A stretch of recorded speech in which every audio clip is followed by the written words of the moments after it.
All right, ladies and gentlemen, boys and girls, you know what that means out there. It is time for another episode of From the Sidelines. We've got episode 87 for you tonight.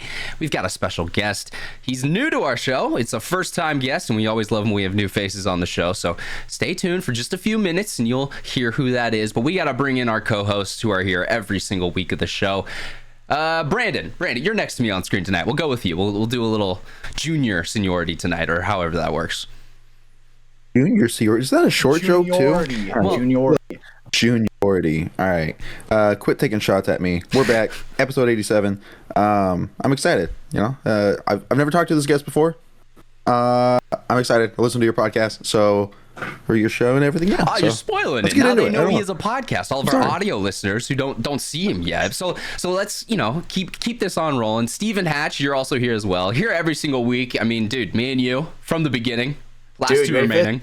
Episode 87, got it right for the first time ever. Took me 87 episodes. Let's go. But, we're here. Me and our guest, actually, we go back a couple years now, so it'll be fun talking to him, reminiscing on some old memories. So I'm excited to get into this. We definitely, we spent a lot of the time at the same fields back in the day, so it'll be kind of cool to get into those.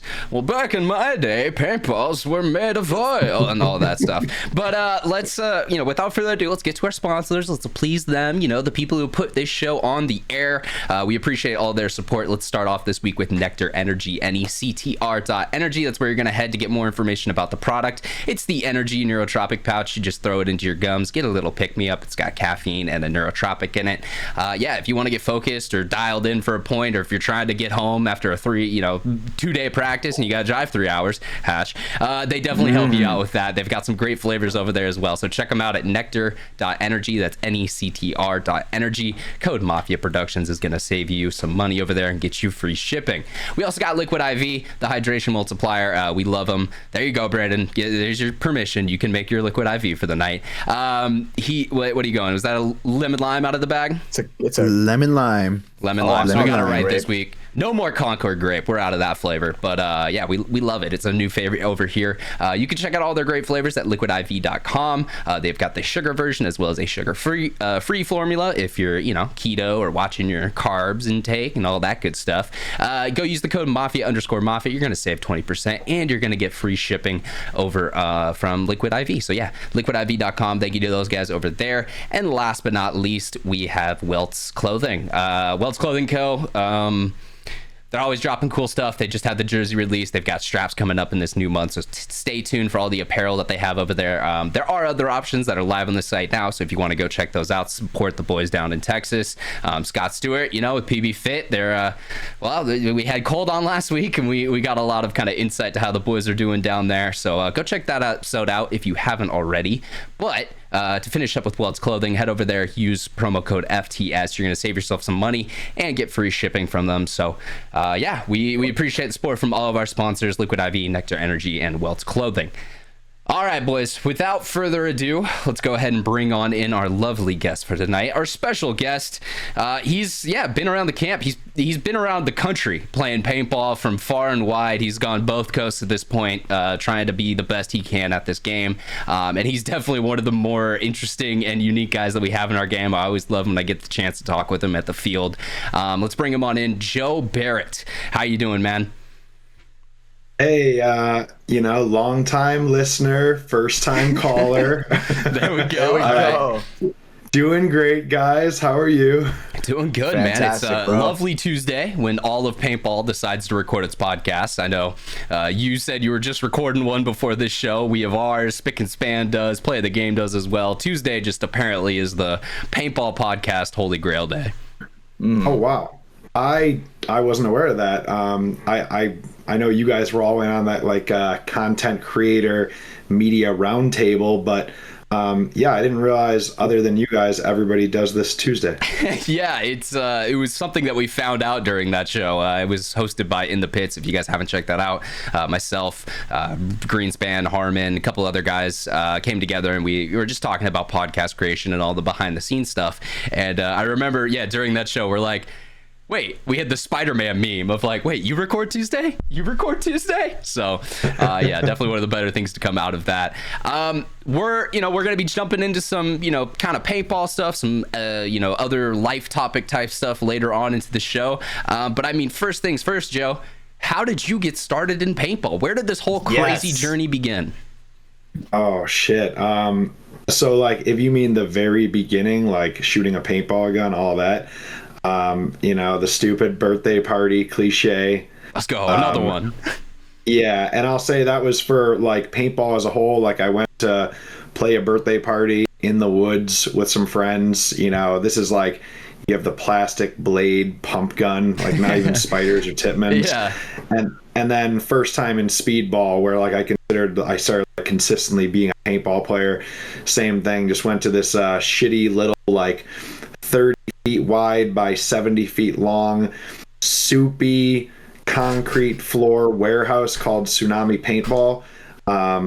This was in Buffalo, New York. It closed by 2002, I want to say. So it was only 2 years. I really got to enjoy it, but yeah, 10 years old, went there. The loud hyperball bunkers getting shot to pieces by autocockers and the occasional rich kid with an angel. That hooked me right there.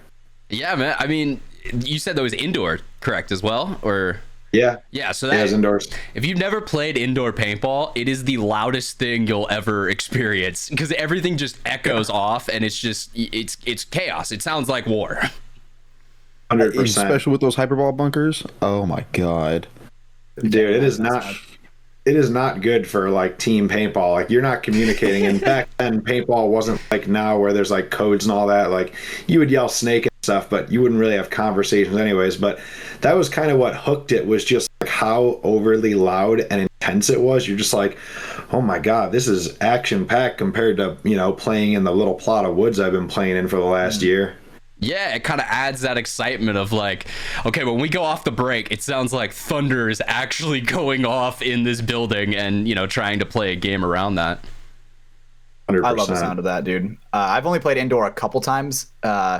So I'm blessed to be on the West Coast where, no matter how bad the weather is, not if we're snowed in. Shit would have to be going really wrong over here for us to be snowed in.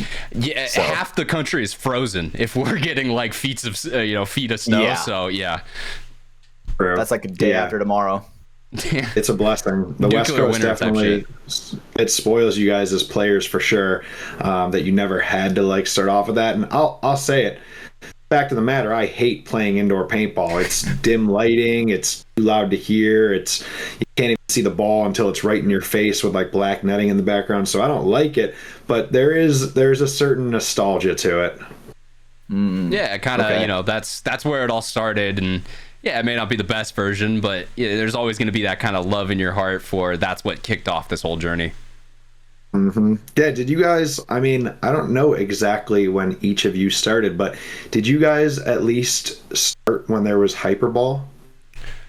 No, yeah, I was too young for that. My first kind of when I was really getting into the game was like 2011, 2012. I was at like, the death of PSP and all that era, which for me is also why I love going back and making like the WDP video and researching things from just those few years before when I didn't even know the sport existed, but it was blowing up and just going absolutely crazy. Gotcha. And Hatch, I remember kind of when you started. I don't know if that was your first year or just your first year in the DMG camp, but I know you were afterwards. And then, Brandon, I don't think we've actually ever met. And if we have, I'm sorry. I have a terrible fucking memory. I know. In the intro, I said we never talked. There was one, right before you made the jump to Infamous, I took my nephews out. You did like a kids clinic at Davis. And we had a brief conversation, but that's about it. But ships in the night. Yeah. But no, I started. I've known paintball all my life with my dad and my family. Your Iron Man legacy. It's okay. You can say it. Yeah. But I didn't start playing until I was like 19, which was 2015. Oh, okay. Yeah, 2015 or so. Yeah. So, but I started in the woods. I'll say that. Yeah. Gotcha. You're a young guy. Well, this is probably off topic to where you guys want to go, but just, I don't know, we're shooting the shit here, right? Like, go for it.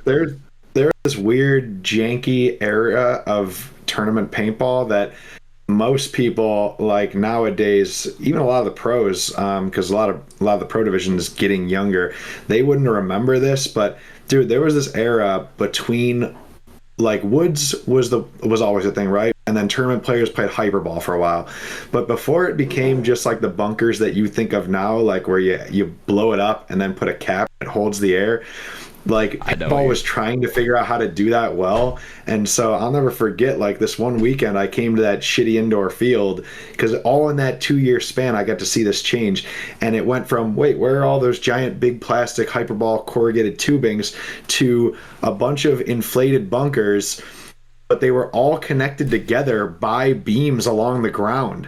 And so like you're like running and tripping on them, or like if you put your knee on one, the bunker you were in would start deflating because the air wasn't getting to that one. What? Yeah, dude. It essentially worked more like a bounce house system, where it has like a kind of a central inflation point that then sending air out to all the bunkers. That's also when airball was called concept fields, and they were like really, new into the sport. Hyperball was first played in '96 in England with the World Hyperball Championships, which actually was covered in the WDP video. But in '99, I want to say, that's when SC Village was the first one to kind of, there you go, Brandon. He brought up a picture in chat. It brought up like, let's try to make inflatable bunkers, and this was the best system they had at the time.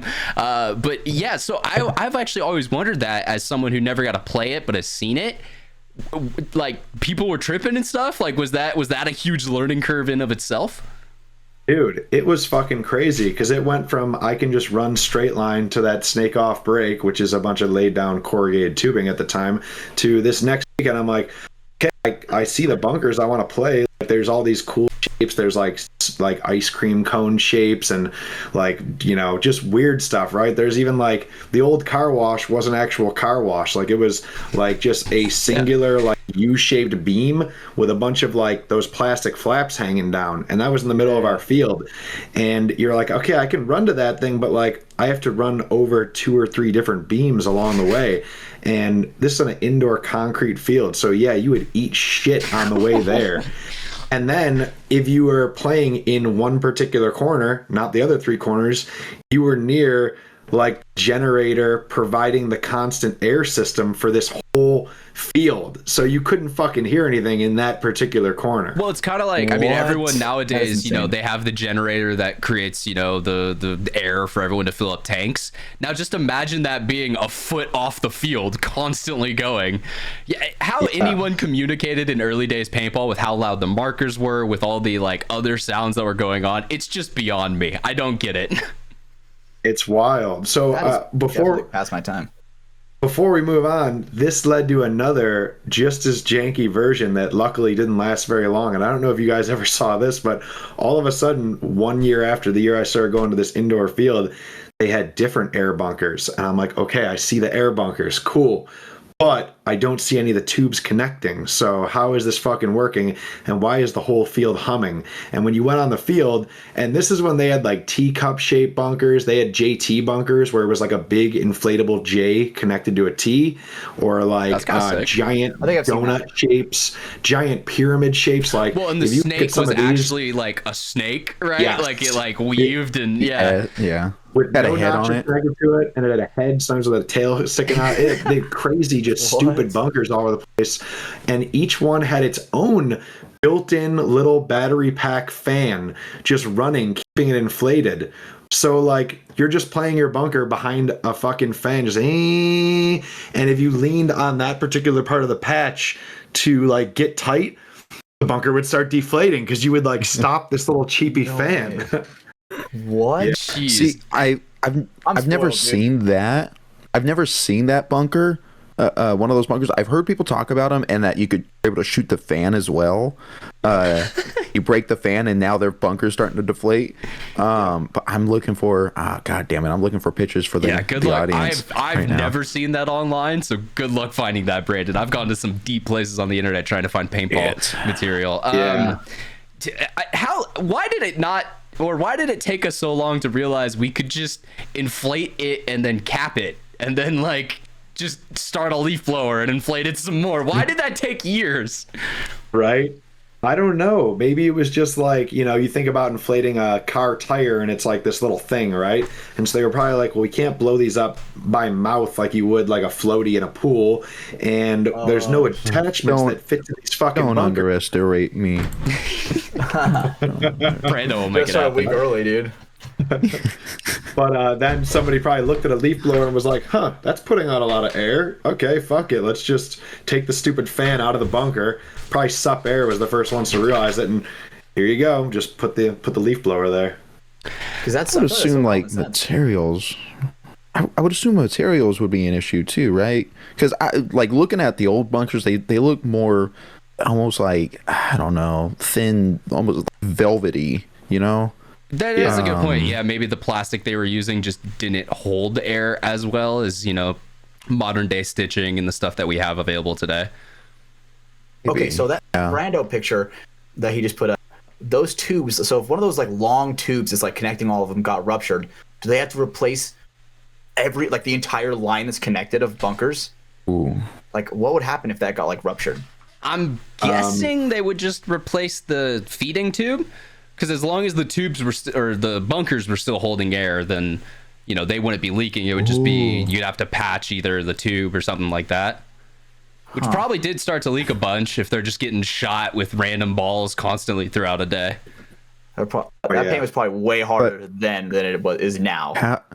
How do they connect to each other? Because then the layout's changing, right? Like it's not just laid out in a specific layout, right? That is a very good question, and honestly, I don't remember that part. Like, I don't remember if you could disconnect the tubes that went to like maybe 4 different circles on each one. I know that's a great question. Thinking back, my memory can't figure out how they were able to switch it around, but they sure as shit did, and there were tubes connecting a single air source to a whole fucking field. It's got to be like Lego pieces, like they're interchangeable or something. It's got to be something like that. Yeah, we're not the experts at this subject, but the other thing I was going to say, Brandon, I love how you pulled a picture from Skyball. That's a super legendary tournament from back in the day that just almost no one knows about in today's Skyball. Era. That was up in Canada, right? Or that was Toronto. That was 15 minutes from my house. Oh, okay, yeah, because you grew up in Buffalo, correct, or around that area? Yep. Buffalo, New York, yeah. It's right on the other side of the border from like Niagara Falls, Canada, and then that city is Toronto. Mm-hmm. Did you ever go to a Skyball event if it was that close? I knew you were playing around the time. Unfortunately, no. I was playing, but like by the time I figured out about that, like at the time when I first started playing tournaments in those days, you're playing like the 3-man that your field is hosting, like your local 3-man stuff, and like the stuff that you could win is like Raven pants with a built-in pod pack, or hopefully some like JT if bags. The tournament's big, or Revies, or like if the tournament gets enough teams, maybe a stock WGP hammer autococker. It's just not great prize packages. I'm kind of spoiling Iron Kids a little bit, but there is a story I know that's in it. One of the biggest things for Dynasty when they were first like kind of starting to come up as Iron Kids is they would essentially, if they won stuff, then they would sell all that equipment to be able to then like keep moving forward to the next one. So there's a story about them winning JT bags and selling those. It may make it in the cut, it may not, but I remember hearing that story and I was like, oh my God. Yeah, no, I'm not gonna watch it. To be honest, like I mean, even Ryan, you would be the next person playing, and you said like 2011, 12. That was a lot of paintball back then. Like I was just a little kid at that time. In 2000, I'm 10 years old when I'm beginning my journey. But like, it wasn't just pros doing that. It was like in whatever division you were in, you were also doing that thing where like you were like, hey guys, if we win this 3-man. Like the prize is Revy loaders, which are like 159 at the time. We already have our own Revies, so if we each sell them quickly on PB Nation or on whatever, we can afford to play the tournament at the other indoor field over in Rochester. And you would just try to keep linking together wins in like your shitty amateur division so that you could keep playing more tournaments. So essentially, just try to win, to flip, to then buy paint, to win again, hopefully, and like keep that bankroll going. 100%. If you won a tournament where you won guns, like, those are the ones you try to enter, because if you won 3, I don't know, impulses, that's like $4,500. Like, you were going to play for the rest of the season off of that one win. So like, I always remember those ones, because yeah, you would just bankroll like the entire rest of that series that you were about to play. Well, it's kind of funny because that's some of our, if you've ever played like poker out there, like that's kind of a thing in that too, is like you try to find tournaments that are the good ones, like that they have a huge guaranteed prize pool or something like that. And that's funny that tournament players were kind of doing that back then too, on a different level of like, oh, there's value here, guys. If we actually do well, and it's gonna bring in a whole bunch of teams, if we can beat them, dude, we got free paintball the rest of the year. Let's go. Yep. And paintball, fortunately, like that was the golden era that people talk about. Like, I think paintball's cooler now, but what I mean by golden era is like there was a lot more money getting thrown around back then, where like your shit indoor field with literally rug covered in slime because they don't clean up the paint after each day is going to give out 3 impulses for their 3-man win. Like, what tournament do you know nowadays that's giving out brand new geos or whatever? Like, it's just, there was more money in the industry then. Fields were doing great. This is all up into like the 2008 housing bubble crash or whatever. People had more expendable money, like the 90s was good. So like, I knew a lot of other kids on like the Syracuse and Rochester teams where it's like, oh shit, yeah, you guys just won those 5 SFT Shockers. Cool, I guess I'll see you at the next 3 or 4 tournaments. Like, everyone was doing it. They're good to go. Well, and is kind of, you were talking about the recession crash too there. That really was like a huge turning point for paintball. Like, a lot changed there, because even before that, like you would see teams talking about like, oh yeah, we're gonna shoot Planet this year, and it's not just we're getting egos to shoot. No, Planet is giving us 50K or whatever their sponsorship deal was, and markers to shoot. So not only could we pay for flights, all that stuff to get to events to show off their product, but we also get free product. Whereas everyone knows in the realm of paintball now, getting a sponsorship just means you're getting a group discount on buying gear. Yeah, I was gonna say this will be fun to discuss just for context. So you two that are on DMG, I mean, honestly, most sponsorship packages are the same. So like, what do you get in a sponsorship package, and how much does it cost? Oh fuck. Whatever, rough ballpark and like the basic stuff. I would say, realistically, I'm gonna depend on whether or not to blow this out, just because I might get yelled at by somebody. But so for us, when we work and we ref, like we'll get our packages free, right? Where it becomes like all the stuff that we need to play is handled, right? Like no gun. No gun. That's the only thing. No gun. I just don't get is soft goods though. Yeah, pod pack, jerseys, right, pants. Like, so if I wanted to, I could like lace up a brand new player and just need a gun.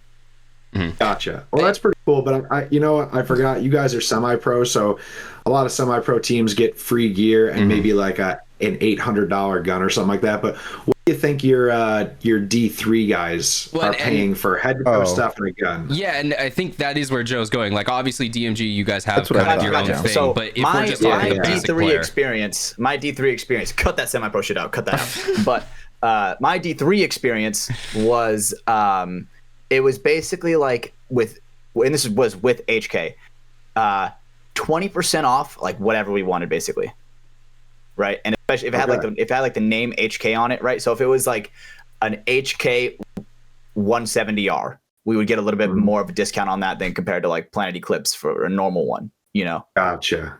So, okay, so 20% off. So you're getting hooked up compared to the average buyer, but in contrast, back in, I want to say it was 2004, I was on the Tsunami Force kids team. We hadn't even played a fucking tournament yet, right? We can't even go to a sponsor and be like, hey, here's how we performed. We haven't even played yet. No records to show. And we literally got head-to-toe evil geared, like pants, pads, jerseys, gloves, all that, the mask, and brand new PM5s. Because they were coming out that season, they're whatever, you're getting it World Cup 04. And we hadn't even done anything, and people are just like, here you go. And that companies were doing that for like, you want a sponsorship? You want a sponsorship? And they were just flooding the market with like free shit. Yeah, who made the PM5? I forget the Proto, which is like it was so it was company. Okay, yeah, that I got you now. Proto. Well, and the other thing too, and Angel's actually one of the companies that did help start this. Everyone was trying to gain market share. That's all they cared about. Yep. They didn't necessarily care about, okay, we're losing 120K a year on, sponsorships and free gear. We more so just want people using our gear, so that way, if you win a tournament, if you do something good, people will go out and buy it. I mean, look at people who started like worshiping Angels. Angel put their gun in the hands of Avalanche and Dynasty in those early years. Two really good teams at the time, and that marketing worked. People were like, oh shit, they're good. It's obviously because of their marker, not because they're amazing players who are still winning paintball tournaments to this day, but that's essentially what people were thinking. And it is funny to see that completely went away when the disposable income just dried up in 08. True. Yeah, well said. You said you got that when you were playing like on a kids team, you said? Pretty much, or? Yeah, well, by kids team, I meant we had a team that played in, I want to say it was like D2 PSP at the time. There was no D4, 5, all of that. Yeah. And they were Tsunami Force, and that was like all like the 30, 40-year-old guys at the time. Like it was a grown man sport in the 90s, early 2000s. And then Tsunami Force Kids was just their feeder team. But other than me and one other kid, it wasn't kids, and there was no amateur kids division like now in NXL. Okay. It was just Tsunami Force Kids because we were like the underlings trying to earn our way up to the upper PSP. Yeah, gotcha. I think well, I was just gonna say, I think there was like some young gun tournaments. I know that was a term that was kind of brought around during, kind of those mid 2000s time where they would have just kids, but that was definitely not like the norm. Whereas like today, the NXL is like, yes, kids division. You have to be under this age. Like we're making it so it's kind of a growing and kind of a feeding ground for new players to get into our sport.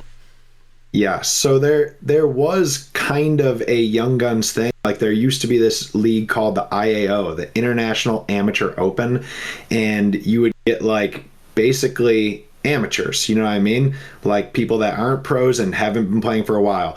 But there was no age limit. So like, me and my little buddies were there as like 13-year-old kids, but there were like 21-year-old college kids and like grown men too. And that was, paintball was just a different landscape back then because you were probably a kids team getting your ass beat for the first year. And by kids team, I meant you and your little buddies that got together in your local town, or one of the group of 30-year-old grown men came up to you at practice and went, hey, you 13-year-old kid, we need a snake front player. You're on the team.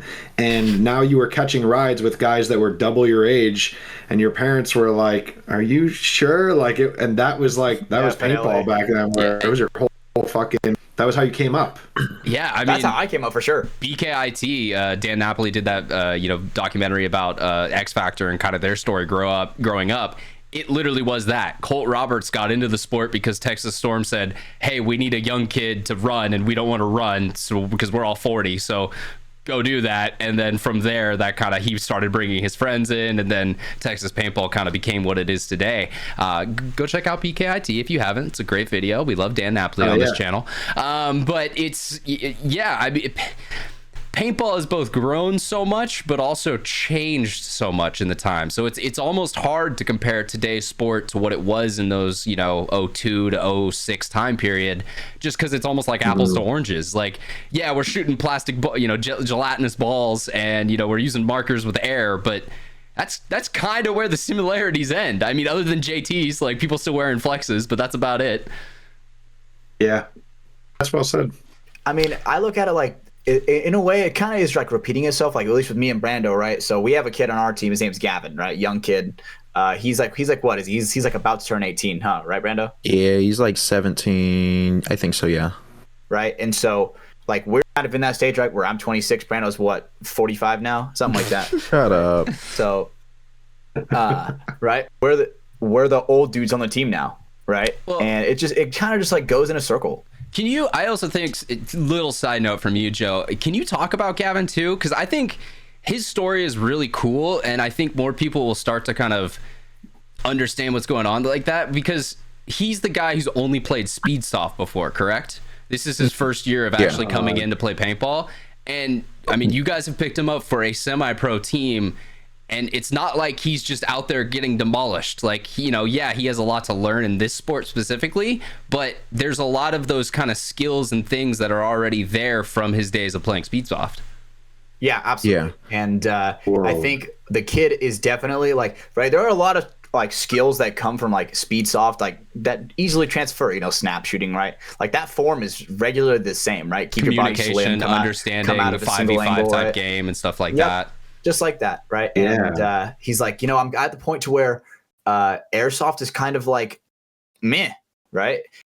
I want a real challenge, right? To be able to play paintball. And he said paintball is way harder than anything I've played on airsoft, right? Because he's the kind of kid where he will come and fuck your entire airsoft team up. I've seen clips of it. It's insane.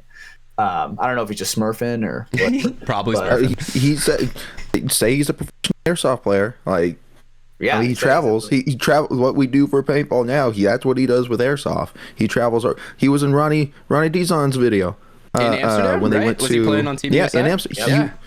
Yes, wow. He's on Team USA. Yeah. So and that's kind of the cool thing. He's is easily now, moldable. Now we're seeing guys like that start to be okay, plastic BBs are cool and it's awesome and it's taught me a lot, but too many people just don't call themselves out. So let's get something that actually marks people and makes it a little more of I shot you, bro. You're out.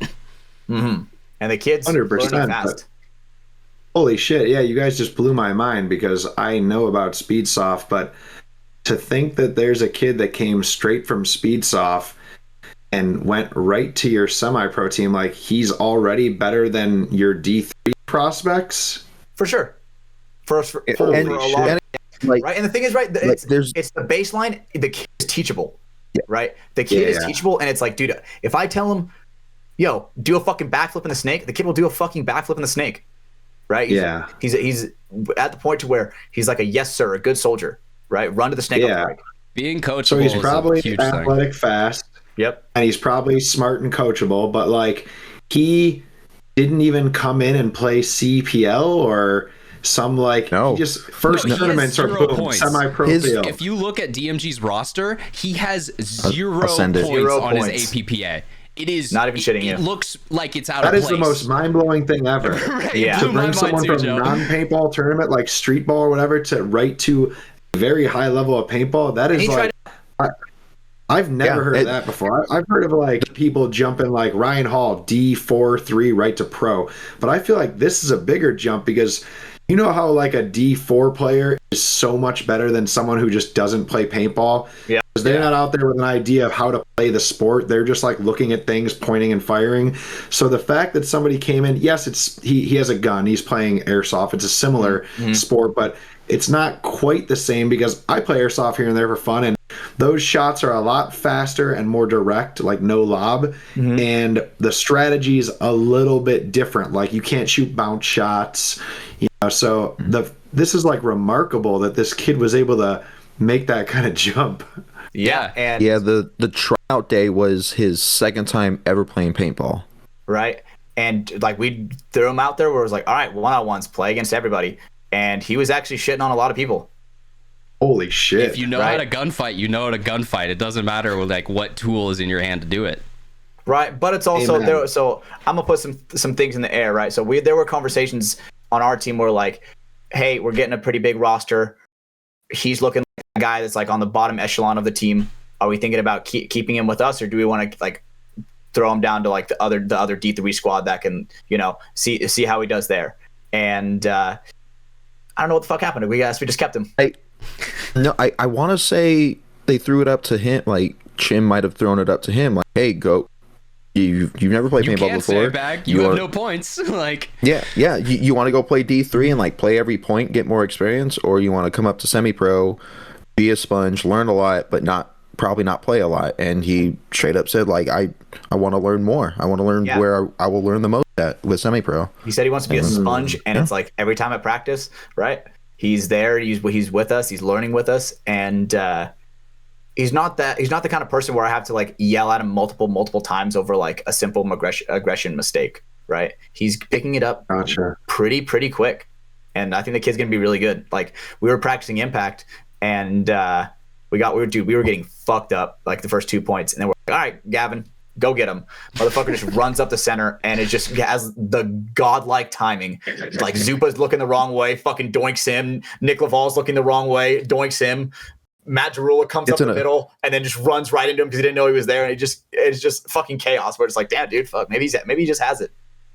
Wow. Yeah, some people have it. I mean, either have it or you don't. And like very rarely you just have this natural, I don't know if it's instinct or timing or whatever, but what you were talking about, for most people, I'd say like, hey, the most important thing is reps. So like, although I appreciate the mindset of like, hey, throw me to the wolves, let me learn trial by fire, I want to be around these guys and be a sponge. Normally I'd still tell people like, well, hey, that's great, I love the attitude, but like, if we're not giving you reps at the event, I'd rather you go learn to become the guy on the D3 team, and we'll bring you up when you're more than ready, right?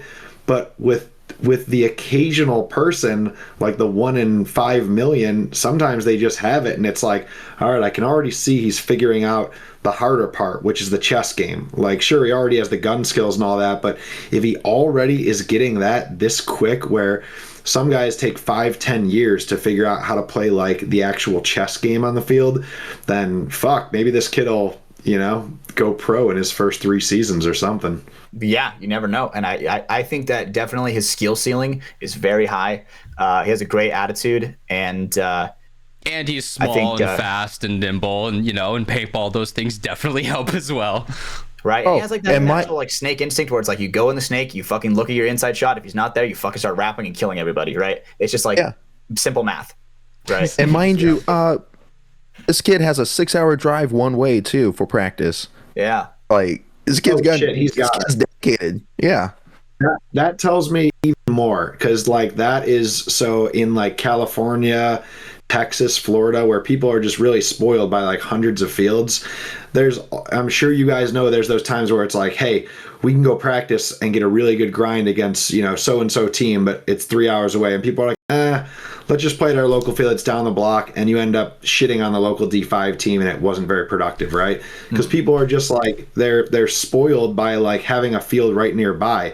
So when you do find that rare character that's willing to drive for half a fucking day each day to practice paintball, like, man, those are generally the ones that have what the other 99% that drill or have money to practice or whatever that they don't have. And it's that like mental tenacity. It's that like that fuck it, I'm not going to give up, I'll figure out a way to make this work and go where I want to go, even if everybody's telling me there's nothing near you, you probably give up, kid, this is going to be way too hard. Yeah, I mean, a great example of that is one of your current teammates, and he's been teammates with you in the past, is Tim Brusselback. When he first came down to play for DMG, I think he was living in Washington. Or Oregon. Yeah, Washington. Yep. So he was driving from Washington to SAC every weekend to get better and play with these guys. And that was when DMG was in the Challengers bracket for a brief, short amount of time when Champs and Challengers was a thing. But, you pick up on those stories of guys who are like, yeah, I get rid of half my Friday because I want to dedicate Saturday and Sunday to getting better at this game. They do tend to become really good. Like that's that drive and dedication that you can't buy. You can't purchase that. You can't just wake up in the morning and have it all of a sudden. Yep. And that person will generally go further than the person who has more natural talent than them, because that person will become complacent fairly quick because they're like, I'm already really good, right? But the guy that's going to leave and from work drive his whole Friday night, he sleep in his car on a friend's couch, play Saturday, Sunday, and then drive back, basically a red-eye drive, and still go back to work Monday morning fucking exhausted, or go to college, like, that dude has what Mike Hinman would say is grit, where he is a gritty human being. Like, it's not handed to him easy. He does not have like a convenient situation, and he's still fucking putting in the work. And I love those gritty people, because like, you can share the same conversations. As Hatch said in his offseason, built, not bought. Right. And dude, when you have a bunch of people like that are come to a common team, right? Like, I drive pretty far. Like, I know Cedar drives decently far, right? Gavin's driving extra far, right? it's that sacrifice that people who don't make the sacrifice just don't understand.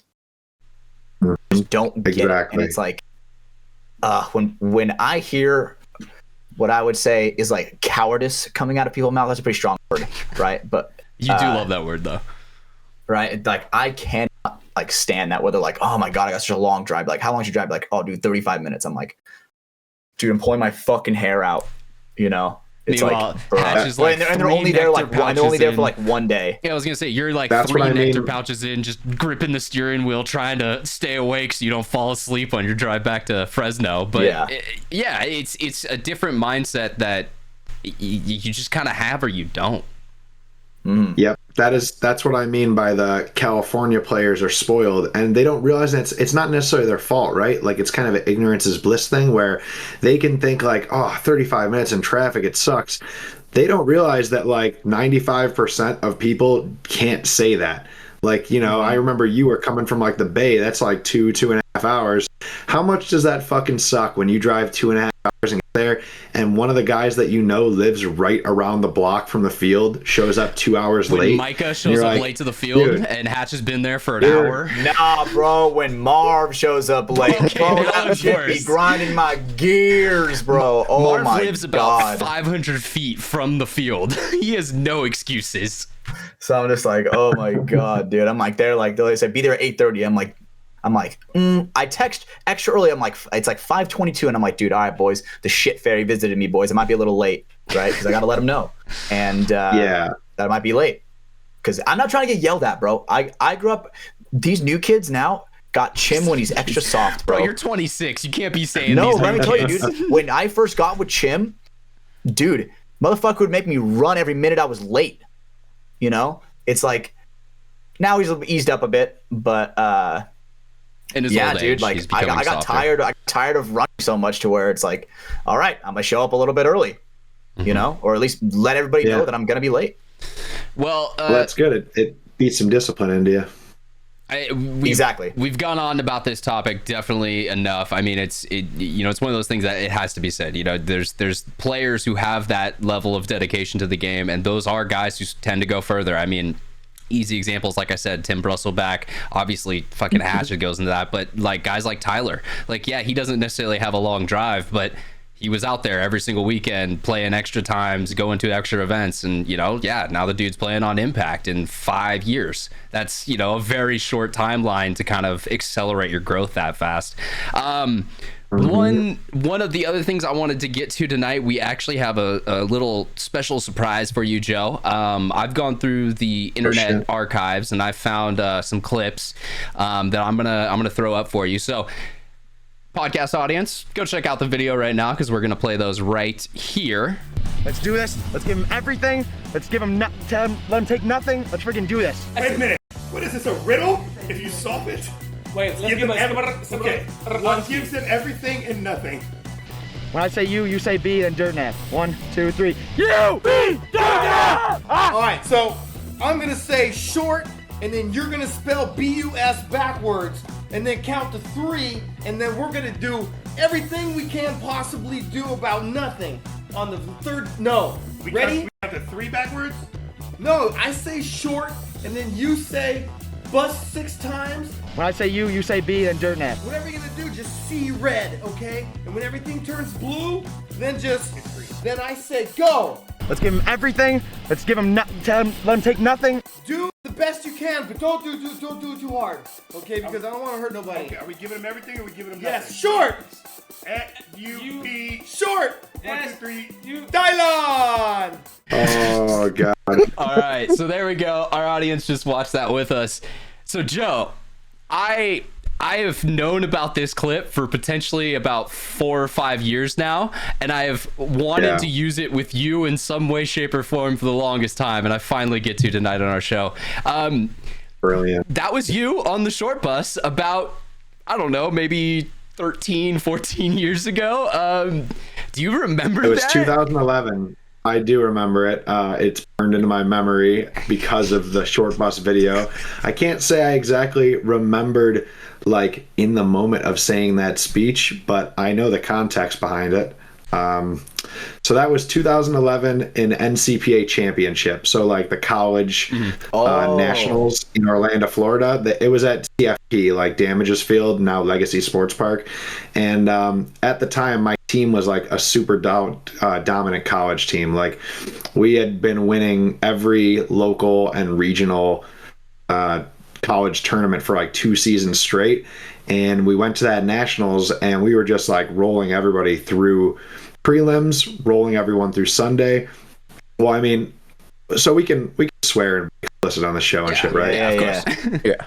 Okay, so like, you know, like being fully transparent at the time, this is college too, right? I'm like 20 years old. I'm a stoner, and like me and that whole college team are stoners. So like we're at that point where we think like, oh, smoking weed doesn't affect my paintball. And we're so much better than all the other teams other than the Omaha team, because it's the Vicious Kids. Yep. That like we can just be like smoking a blunt between every game and still come out and just mollywomp teams off the field. Like my team on that layout would shoot like 2 guys off break every point. It's 5-man. And then we would just like slow roll and beat the other team. We're all carrying like, you know, 7 to 9 pods. So like most college teams are just not prepared to play a team like that that's kind of playing like a D1 team would. And so we're just shitting on everyone. And that speech is right before the final game. I didn't realize the camera guy was there. I was pretty high and like, you know, already confident, like I'm just going to win this fucking college tournament. And we had also been watching 300 all weekend in the rental house for inspiration. And I thought that speech he said was like so badass, but I'm like high, adrenaline's going, I'm playing the finals, and I just butcher the fucking speech and tried to like move on to like keep the team inspired and not laugh about it. But oh my God, dude, like that cameraman is actually Kakuza. It was who filmed Kuzi, that and okay. is still around the field. Yeah. So we win it, right? And like we're getting our medals, and Kakuza walks over to me. He's like, "Hey, you want to see something real quick?" And I'm like, "Yeah, sure." And we're like smoking and celebrating, hanging out with the teams. And he's like, "Check this out," and fucking shows me that, and I'm like, "Oh my fucking God, dude! I didn't know you captured that dog shit speech." That's hella funny.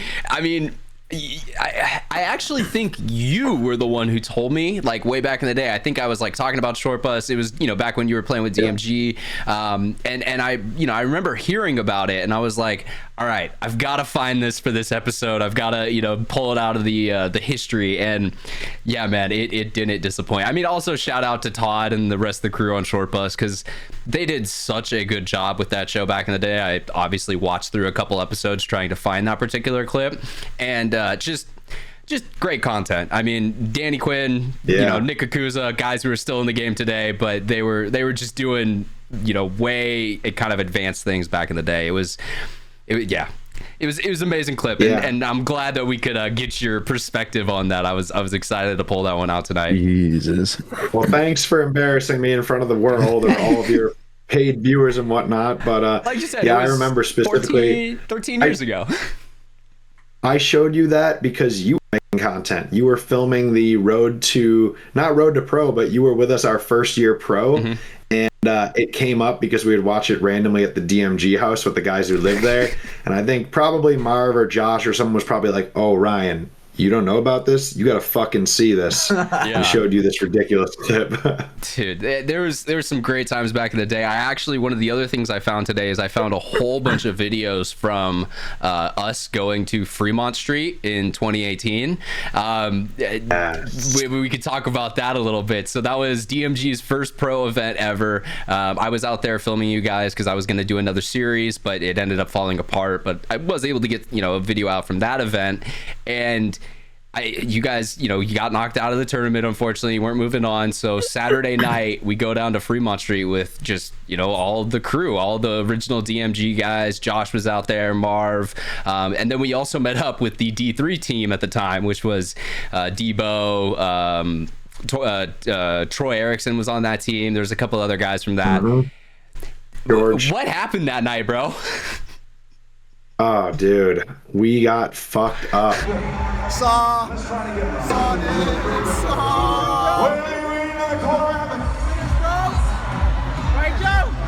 14th place, motherfucker! Hey, we're not the worst. unsolicited blowjobs. When your girl just goes, want me to put it in my mouth? And you go, hell yeah. Yo, we call it the soft serve when you're, It's a soft serve. Yeah. You're chilling soft, and she's like, yo, let me serve you up. Push that soft dick in her mouth. Soft dick in the mouth feels so good. The only thing I remember clearly was we started at like this outdoor, like giant beer pong type bar with like turf and all that stuff. And if you don't fully recall, Josh's now wife Annie was with us, and she's one of those like Vietnamese girls that has that particular gene where it's like they can just drink infinite amount of alcohol like you wouldn't know other than they're getting blush red. And so Annie was just fucking feeding us like shots and mixed drinks like from the time we had like 10 shots in 8 minutes before the Ubers even came to get us. I remember and when that. we were getting out on the street, people were like falling out of the Uber like onto the street, and we were like, yo, we got to get these half of people a slice of pizza and some water fast because they're not going to make it the next hour into this night. And I don't remember a big gap in between because we were all just trashed, but I remember it ended with me, you, and like one or two other people. I was gonna say on like this cool rooftop club bar, just like hanging out, not really drinking because we're fucked up, and just like talking life. Yeah, I have a video literally from me and you standing on that balcony that I'll throw on screen right now. It's dude, that was probably the coolest part of that night, is because it started out as a huge group, us, another paintball team, and the D3 guys, and then eventually at the end of the night, I'm looking around, it's just me and Joe in some random club somewhere, just partying, having a good time. And yeah, dude, that's definitely one of those like paintball memories. I'm like, all right, me and Joey B, we'll always have that one together. Fuck yeah, dude. Do you remember Marv kicking the dude in the balls on that night too, at Fremont Street? You're damn right. I remember there was that huge fucking guy, and he had a board. I don't know if Hatch and Brando. I don't know if you guys have ever seen this, but when you're on that Fremont Street, there's this guy. He's there every year, and he just has this poster in front of him that says, "Kick me in the balls." Kick me in the balls, I dare ya. And then underneath it might even say, "You won't, pussy," in parentheses, and then it's like $20. And you pay this guy $20, and he must have a lot of padding in his like suspenders or whatever, his overalls.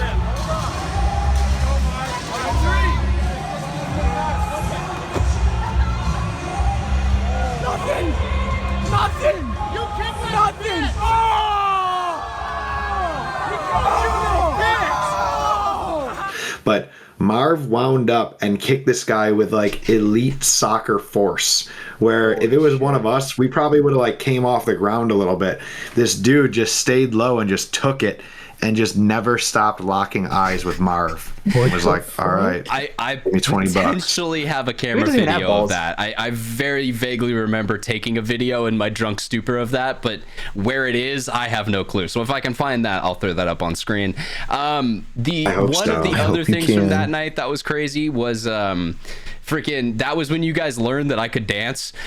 So drunk me decided to dance battle a dude who was trying to be a Jabberwocky, and I don't remember how it went, but Marv remembers, and he said I did good, so that's what I'm gonna go with. You served his ass. Yeah, there we go. So I'm gonna go with that. You served his ass. Because I just remember, dude. Because at the time I was in the dance, industry and in the world, and I actually knew guys who performed for Jabberwockies who were a part of that crew, and so I saw a dude who was pretending to be one, and I was like, fuck you, bro, I'm gonna beat you at your own thing. And fucking yeah, man, we battled, we had a little dance battle, bro.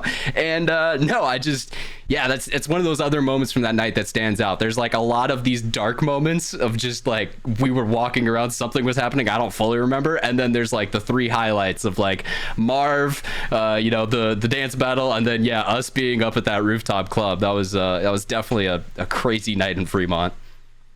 Dude, I completely forgot about that till just now, but I remember these dudes are fucking doing Jabberwocky ass moves on cardboard and shit, and you stepped up, and I'm thinking like, oh, we've all been drinking, so I'm like, oh, Ryan's kind of cocky here. He thinks he can dance like this. Little did I fucking know Ryan could stomp the yard like Usher or whatever. Name that movie. At this point in time, fucking metaphor. I was a year off of being a competitive hip hop dancer who like actually won shit and was good at it. So yeah, this was my pocket. I was in the bag during this. I was ready for this. And what a cool party favor, because in my opinion, I remember afterwards, I was like, no, dude, you won that. Like, he realized you were squaring off and you each went 2-3 times in a row. And I was like, oh, you got served. Oh, you got served. It's literally a scene from like an early 2000s Step Up movie. Dude, that is amazing. So yeah, no, Holy shit, I wish I me got and to see Joey that. B, we've had some great times together. And before that, I mean, that was when you moved out to the West Coast, correct? That was when I know you were living in Florida before that. You were playing with Damage and kind of in that camp. What was the kind of the motivation behind going out to the West Coast and starting something new? Oh, yeah, gotcha. So I've probably told this story on other podcasts, but for anybody who hasn't listened or, your show's loyal listeners, so that probably seemed like a weird decision, or, people have asked me, why did you leave Tampa Bay Damage? But, it was a culmination of two different things. First, on Damage, that was my first pro team. Like, that's not like you're on the bottom 5 team and you're going to get to play every point. Like, you're kind of stepping onto a team covered in veterans that's going to like play the lion's share of points, and you're going to be lucky if you get some spins that first season or two. And although they taught me a ton, and I'm grateful for everything about that whole experience, and I love those guys, at the end of the year, like, we had all podium finishes, but like, I had this realization where I'm like, whether I was at this event or not, the team was going to do as good as it was going to do. And it's not like I wanted to be the guy for like selfish reasons or whatever, but like, I knew if I didn't start getting more on-field experience, like, I was just going to be a guy that played points here and there covered in medals. Whereas I wanted to actually go through those steps and lessons myself and like learn how to be someone like, really producing and adding towards every match's win.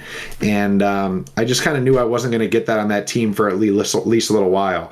And on top of that, I used to be playing against the DMG guys for years. Like, whether it was called D1 or semi-pro, I was playing against those guys since I want to say like 2011, 12-ish, plus some of them in NPPL Pro, like Brusselback was playing over there with Uprising and shit like that. So like, a lot of these guys were friends because just like you guys know the paintball fit dudes by now, right?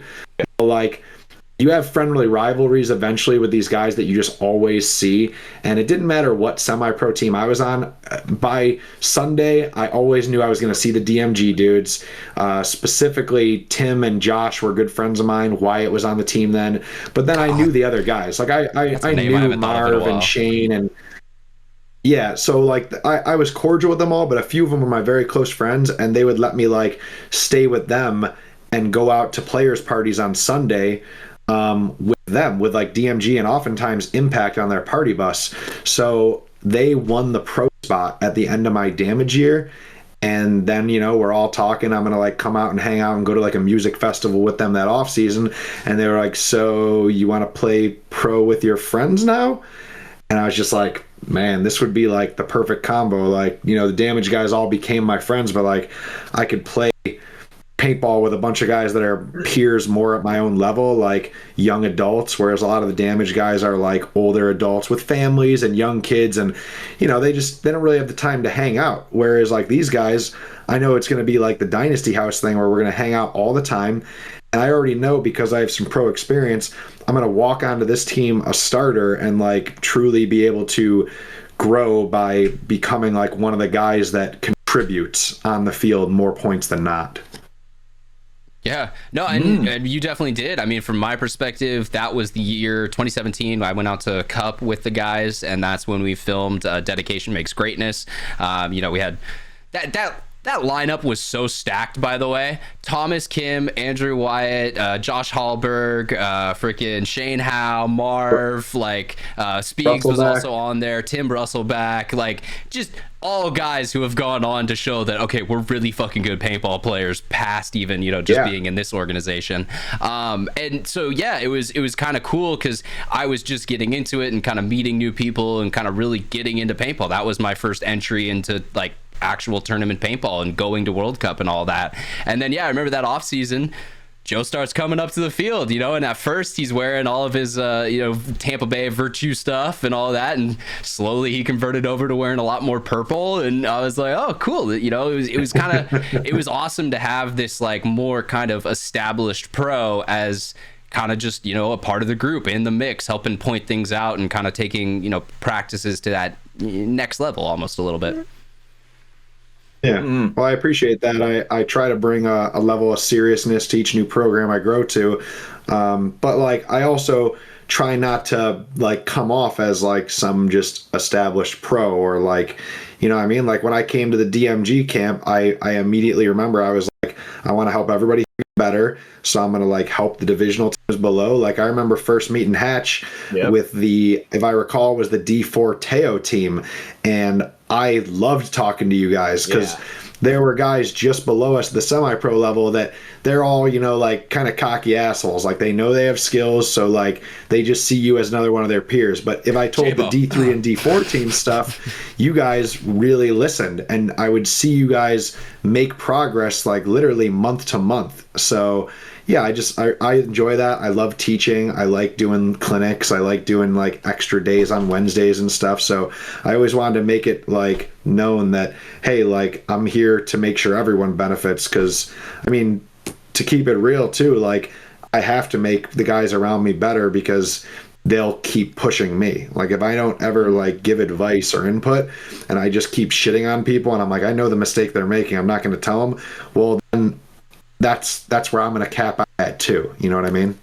Mm-hmm. We have a couple of teams like that are around us that are getting like to that really good level, right? Like DMG Pink or whatever. They're Pink now, but now. yeah. Like, right. Those guys are getting pretty good now, right? Very good. And obviously they were our sparring partners, so they learned one a lot for sure. One of the main things with Pink, and I think people need to understand this more, when you're playing D4, D5, lower division paintball, you need to enjoy the people you're playing it with. If you're just with 100%. a team because you're just trying to, win and, get better and all that stuff, that is a good attitude, but you're not actually going to enjoy the process because it sucks. Yes. Like it's hard at first. Getting good at paintball is a difficult skill to become good at. And so if you at least are going to a field with 4 other dudes that you want to be there with, you want to get better with, it makes that process a whole lot easier. And yes, eventually at some point, to get the next opportunity, you may have to go play without the boys. It may be a chance you get to go jump up a division with some other team. But like, when you're doing that regional first couple of years, enjoy the people you're with, because if you're not gonna like try to dive in as deep as you would if you were having fun genuinely being at the field. Right, and I think that's a thing where you can like go from team to team and do that, right? As long as you have a positive attitude and you're willing to embrace the new team and fully buy in, right? Like, dude, that's your new family now, right? And you got to treat it as such, because if you go to a team you're not like that, like, dude, how are they going to trust you on the field, right? If they can't trust you off the field, it's just like basic mathematics, Kindness. I agree. Yeah, so, there's some good stories there. Let's jump over. I'm gonna let Brando. Let's let you go. Do you have any questions for Joe laid out tonight? I'll let you get one of those off. Oh yes, I do. Listening to some of your shows over on Paintball Passport, right? Nice one. You talked about traveling overseas, guesting on teams, right? And you would stay for some amount of time, correct, after the tournament, so to travel and see Europe and everything. How were you supporting yourself within that? How were you able to do all that as well, stay in the extra time, to see everything? Yeah, that's a good question, and one I'm happy to shed light on. I should honestly ask more of my guests that same question, like how they make it happen, because paintball has this catch-22 in that it is fucking expensive, right? So you need to make money to play, but it's very hard to get a decent paying job if you're a paintball player that lets you play. Like that lets you play, like, because you all know it. if you want to be a really competitive player, like someone who, let's just say you only play 5 national events a year, you don't even travel all the other ones. So you go to that interview and you're like, they like your, resume, they like all that. And you're like, by the way, I need every single weekend off because I practice this silly sport you've never heard of, Saturday and Sunday. And then I need 5 weeks off. And they go, 5 weeks? And you're like, yeah, I need 5 weeks. And they're like, we offer 2 weeks vacation time. And you're like, oh, well, you see, I have to travel 5 times this summer for basically that whole week. And I'll be back Monday, maybe, to play this sport. That's how long the tournaments are. And they go, okay, you can fuck off. Next person, come on in for your interview. You're right, though, 100%. Absolutely, right. And there are a few like jobs that I know of that are actually pretty decent. Like I heard firefighting's pretty good. Like once you get set up in there, where it's like 4 days on, 3 days off, or like and then 3 days on, 4 days off, to where you can like time a tournament in that, right? Yeah. And you can ask your friends to switch with you. Yes, exactly, right. And so it's possible, right? There are jobs out there that it is possible, right? So, yeah, dude, the sacrifices. I mean, I've heard some of your stories, Joe, through word of mouth of other people. And I mean, one thing that I used to do, like to like save money and afford paintball, is I would skip out on lunch at school to like save up my money to like get like a case of paint for the weekend, And so hearing some of your stories through word of mouth, Joe, man, that shit was crazy. Speaking of, Brandon asked him the question, Hatch. I appreciate you jumping in. But Joe, like how was that process of I'm traveling a fuck ton and I still need to make money to live and do this thing? Yep, I got to make money to do this thing, but I'm about to get fired or not have this job or whatever. I guess I didn't get to that. So, you're absolutely right, Hatch. You have to be like, I guess, willing to struggle. And that's like the easiest way to put it is there are random odd jobs you can find. My buddy Buckley is a fireman and he's able to play here and the whole Euro League with Droogs. I never had a job like that, but like I was always willing to hustle. So if I had friends that own landscaping companies or drywall businesses or whatever, I was always just like, hey, I need work. Can I work for you part-time? Can I be on call for you? If you need random temp work for just for a project, like, hey, this is a 1 week project. You want to come on, make $1,000? Anytime that came about, I was always willing to do it. So like, I it's been hard to like hold a really good job until just recently in my adult life, but I was always willing to work hard when the hard work was there. And then, like moving to California, it's no secret that in California, like marijuana is a big thing. And I knew people who had like medical farms and I was just down to trim, and I would trim like 20 hours straight all the time, or like 3 or 4 days straight with like very little sleep, just drinking iced coffee, trim. And I would try to trim until I made $500 a day.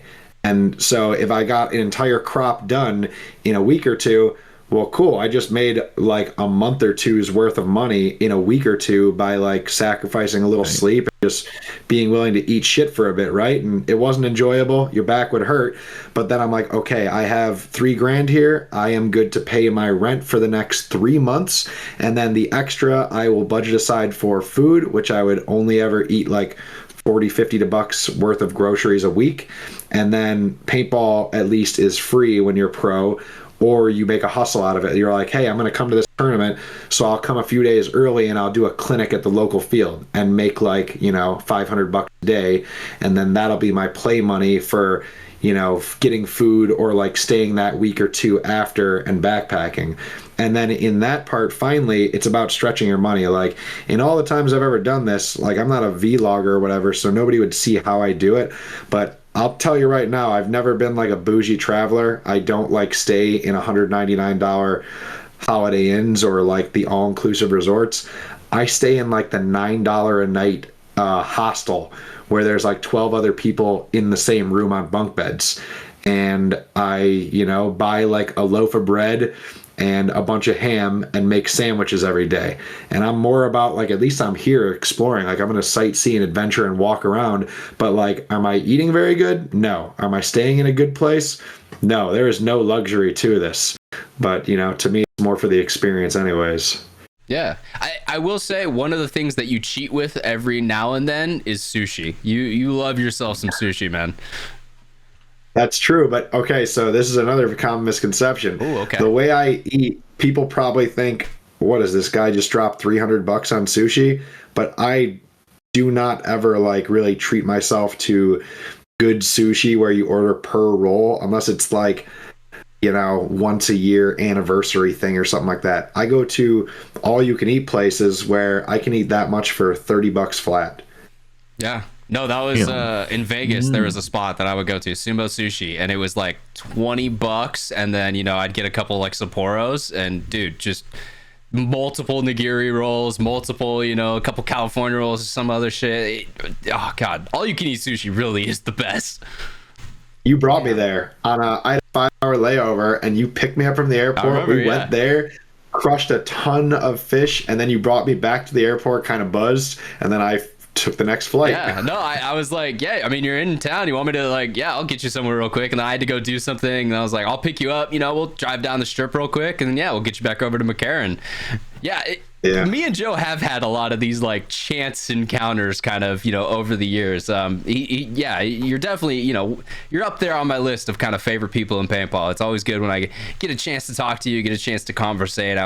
You always have some interesting story to tell. So, yeah, no, and I'm glad by that now you're starting to do your own podcast. You're starting to get not only your stories, but other people's stories out there that are kind of along those similar veins.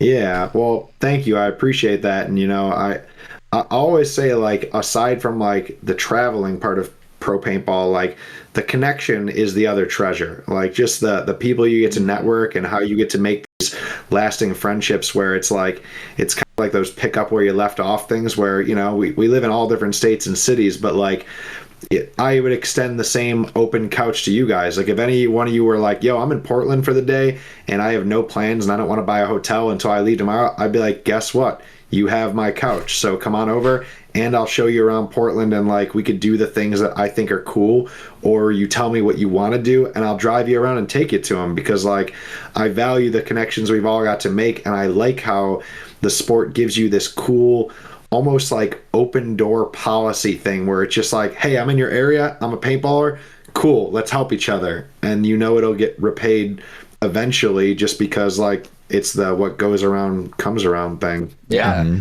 One of my best examples for this, and I've used it in the past, is like, look, if I ever find myself just randomly in Colombia, I've got a guy to call. I'm calling VG, you know, but he's going to take me around. We're going to have a good time. Like, I'm going to be good.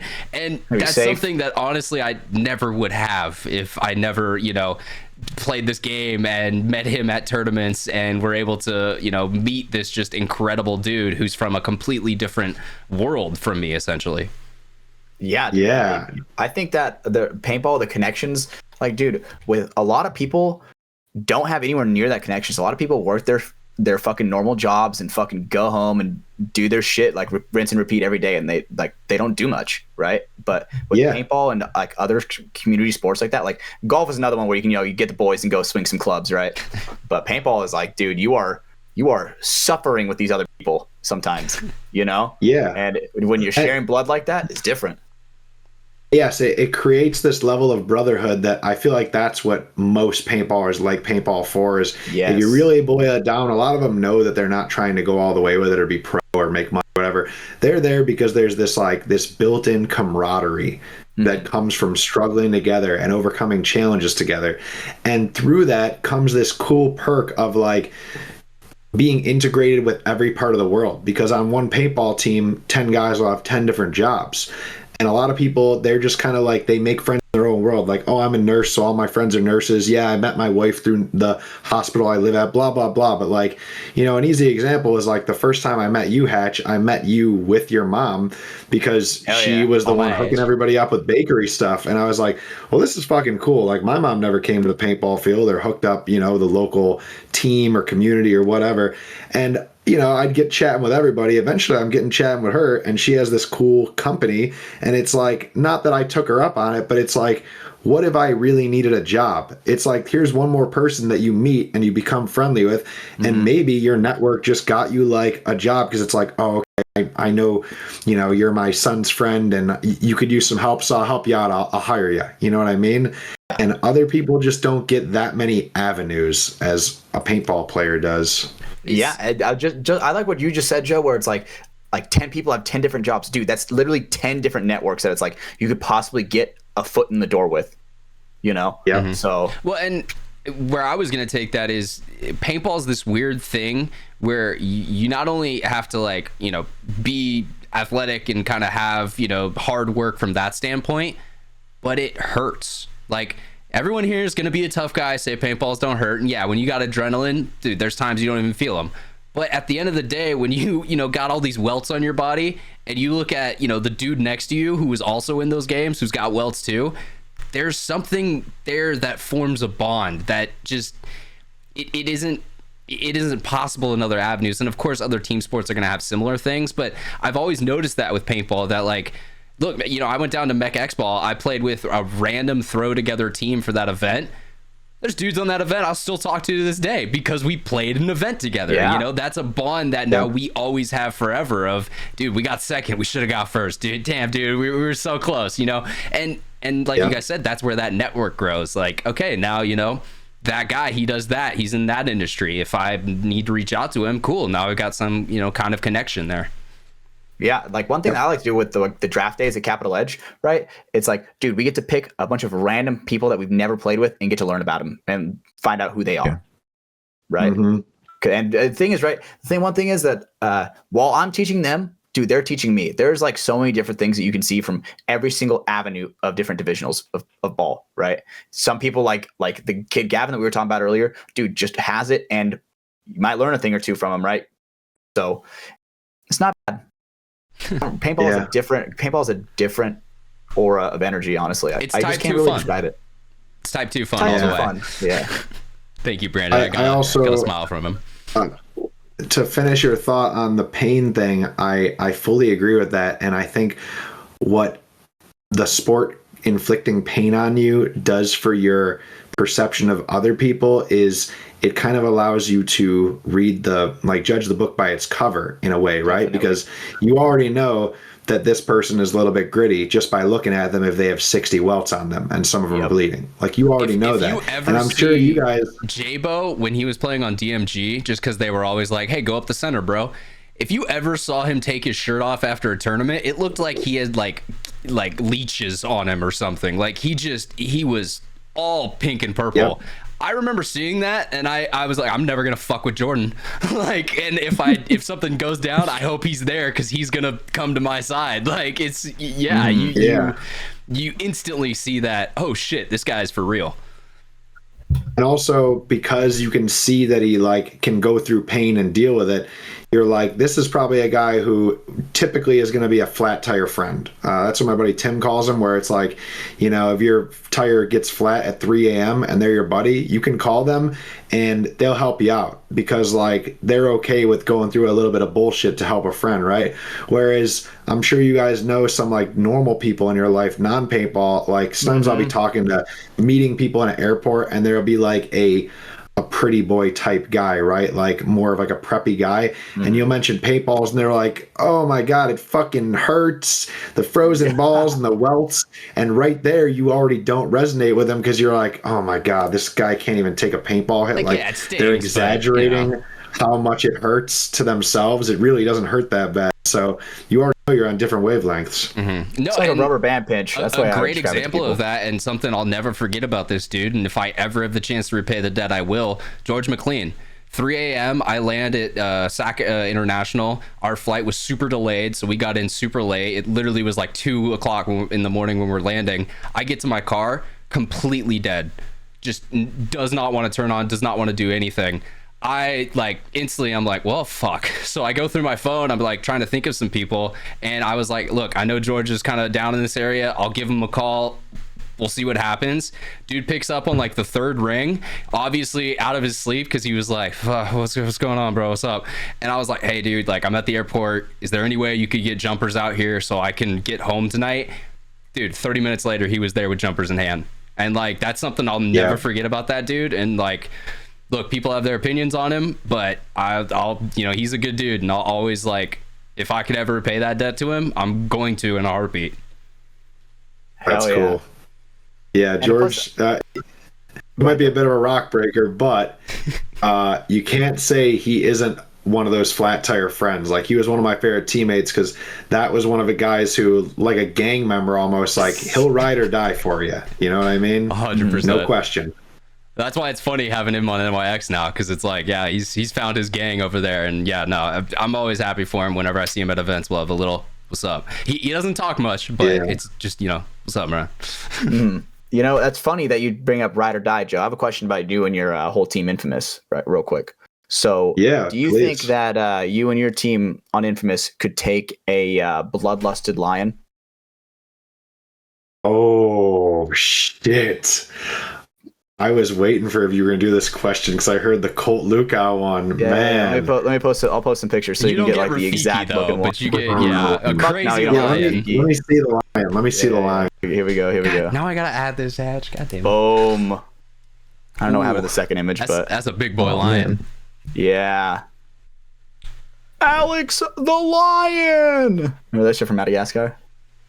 What the hell did I just download? What did you make me download? My bad, bro. Hold on. I'll find a different picture. We're into a virus, my bad, 100%. Dude, my bad. But that first image, yeah, that one comes through.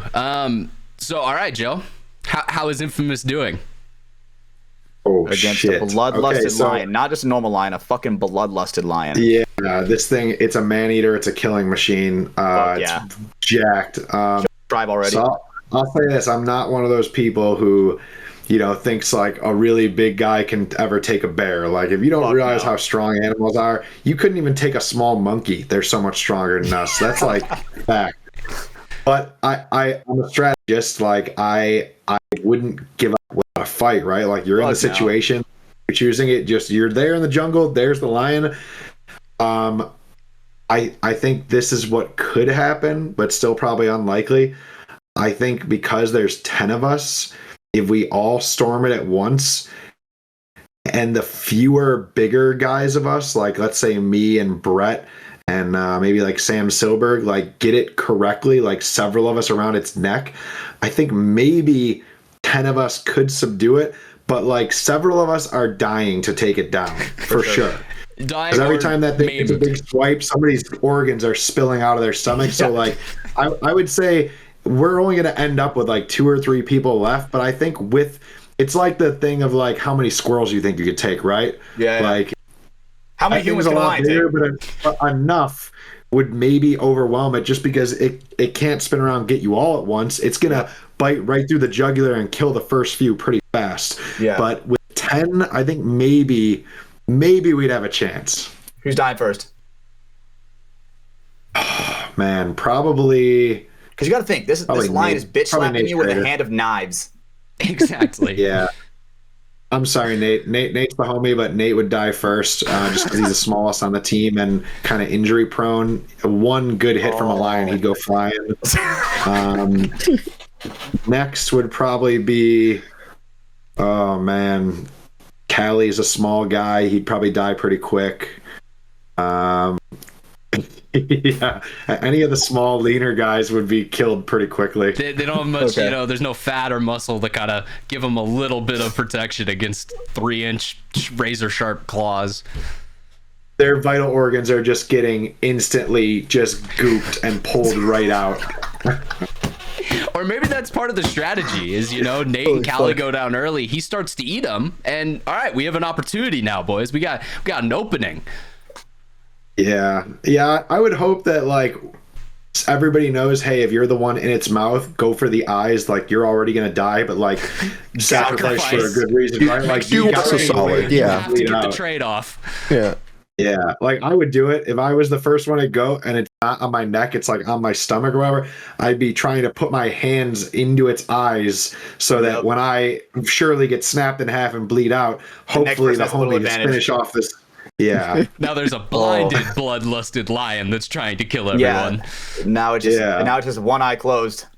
It's a lot more pissed off at that point. This question, when I heard you guys ask this here and there, I wanted to ask you guys one, if you don't mind. Let's fucking go, Joe. All right, let's. So it is the same one. I kind of alluded to it, but Sam Silberg brought this up at a team dinner the one night. He's like, how many gray squirrels do you think you could take? So, yeah, how many? Let me look at the stats on the gray Are we squirrel. talking, just to get the scenario correct, are we talking like DMG as a whole, or is this like Hatch versus squirrels or Brandon versus squirrels? One-on-one each of you. Here's the scenario. Open space, so no like gradient or like ground advantage. No weapons. Abandoned Chipotle. Nope. You have sneakers on, so you have shoes, jeans, t-shirt. You're not naked or whatever, but it's just you and your hands in complete open, like a desert against how many squirrels, man? Okay. How many are coming at me at once? Is it like a wave of fucking squirrels that's just like being surfed at me? That is a good question. That's always the next one people ask. If it's one by one, you'd go pretty long before you'd start gassing out cardio, right? And it is not one by one. It's how many do you think you could take at once? How many? Now, are they bloodlusted like Hatches? Are they coming to kill me? Or could I like snap four of their necks and then they'd be like, this is a life and death situation. Okay. Yeah, they're going for your neck. Okay. Yeah. And it's your average. It could be an average gray squirrel. Like the biggest they get is like 3-4 pounds. Yeah, I was gonna say, mostly fluff on top of that. The first thing I'm thinking is, if you get a couple, obviously a quick neck break, like it's not gonna be hard to take down a couple. But when you have 20 rushing you, how many are you gonna miss? Which one's gonna start pulling your hair, and then there's gonna start getting in your eyes, or one's gonna go for the ears, like. I honestly feel like I'd be tapped out around like 25 or 30 just because there's so many overwhelming arms and things trying to hurt you. And even though, grab, break, like you could get rid of them quick, they don't need much time to, start to fuck you up. So I'm going to go 30. I think that's honestly like, that would be my really, like, I'm fighting for my life, but I think I could make it out of there at that. If you start adding more, I don't think I'm getting out. That's a good realistic number. Most people say around 30. Yeah. That's what you think. I was thinking maybe around like 15 to 17. Because, dude, I can give a mean fucking Indian burn on those squirrels. You know what I'm saying? Like one Indian burn per squirrel and that shit's cooked. Well, you know what I'm saying? Yeah, just a quick little. But again, that's where the overwhelming force comes. Because, you can only take out one every 10 seconds. So there's 19 other or 29 other that you're gonna have to fight, and they're squirrels. They're going for the nuts, bro. Those motherfuckers are going crazy. It's their favorite. Yeah. So, fuck, dude. They get in your jeans. These gotta be like skin tight. So I went 30. Hatch, you went like 15, 17. I'll do like what 17. Do you think, I'll do 17. 17. Okay. Nah, give me 42. Give me 42. I think I could kick, throw far enough away that I can dwindle, like, I spread it out, right? So you're training the spread it out. So you're saying 42 squirrels at once jumping you. Look at me. Like they're all on the one. Yeah, Brando, the thing is, you say, look at you. They're gonna swallow you quicker. You say, look at you, bro. 30 squirrels cover you, bro. 30 squirrels cover you. Look, if you they're have gonna be biting me. I'm fine with it. The worst I heard was Sam, who brought this up, said, I think about 6. I was like, all right, that's a little unconfident. You think you're bleeding out within 6 of them on you? It's kind of low. But now. I think we could definitely get double digits. I mean, if you're getting into triple digits, that's overwhelming force at that point. I mean, triple digits of anything are going to start, like, really making it hard. I could probably do like 50 if you give me a bat. Yeah, weapons definitely would change the tide a lot too. But I like Brandon's strategy of giving himself distance, of like just grabbing the couple that are getting and just chucking, and like, all right, he'll be back in 20 seconds. I have 20 seconds now to get rid of the other ones. To kill 5 real quick, as quick as I can. There's 3 more down there. Let me kill 5. Let me throw these other 3. I'm guessing trying. You're like running and gunning backwards as you're doing this, kind of like you're making absolutely distance, grabbing keeping a wall in front of me, and then keep it moving. And I guess that's true. You could stomp them out maybe if they're getting close, but squirrels are fast. It would be hard to like catch one on a stomp. Could you? It would be. So I do wonder if I could really crush a squirrel's skull with my hands, like with like my bare fist. Like, would I be able to do it and kill it? I don't know That's, about that's kind of crush. morbid. That's kind of fucked up. Is that But kind of fucked up to I say guess or even think about? The way I was thinking You was break it its would neck. be pretty easy, yeah, to break a neck or spinal column, because then No, I I'm mean, talking like Predator, rip the whole fucking shit out and let the other ones know. you're not the Predator, bro. You're not Arnold. You know what I'm saying? You know what I'm saying? But, oh, yeah, for me, I'd probably 17 squirrels unarmed. All right, 17, 30. Brandon went 42. What was your answer to this question, 42. Joe? I think I could get around 50 or 60 before I bled out if I did it right. And here's how, because I really thought about this when I was going around the table. I like it. So remember this, if you ever get attacked by a giant pack of squirrels, I think this is the technique. You're not going to punch them well. You could throw them, but unless you throw them right down on the ground, they're going to come back. For sure. And stepping on them would kill them, but it'd be hard to accurately step on something. But if you know they're coming for you and attaching to you, I would probably just keep like jumping and rolling. That way, the ones that Stop, are drop, on and me roll? are getting crushed by. hell Yeah, ever I'm like strat. 190 pounds. So if there's enough of them on me and I'm just continuing to roll, then I'm definitely steamrolling quite a few of them. And one steamroll, I mean, you're popping that little thing's ribs and lungs pretty easily. I was gonna say, and even even if if you're you not kill it, that one's not getting back up. exactly, even if you're not just Oh, shit, completely okay. killing them, you're breaking limbs. You're making it so that way they'll still fight, but they're not coming at you with the full strength anymore. Yep. That's really all is you need. You just need to stop that quickness. You just need to break some little squirrel bones. Yeah. If you're in like the I like street where that. it's like cement and you can use your whole body weight against that, that's the fucking way to go, dude. That's the way Yeah. to go. But I feel Start like you're on curb cushy stomping grass. squirrels, like setting them up on the curb and just going through, just real Soprano Edward style. Norton style. Yeah. Yeah, Edward Norton too. American Squirrel X, dude. That shit would be fire, bro.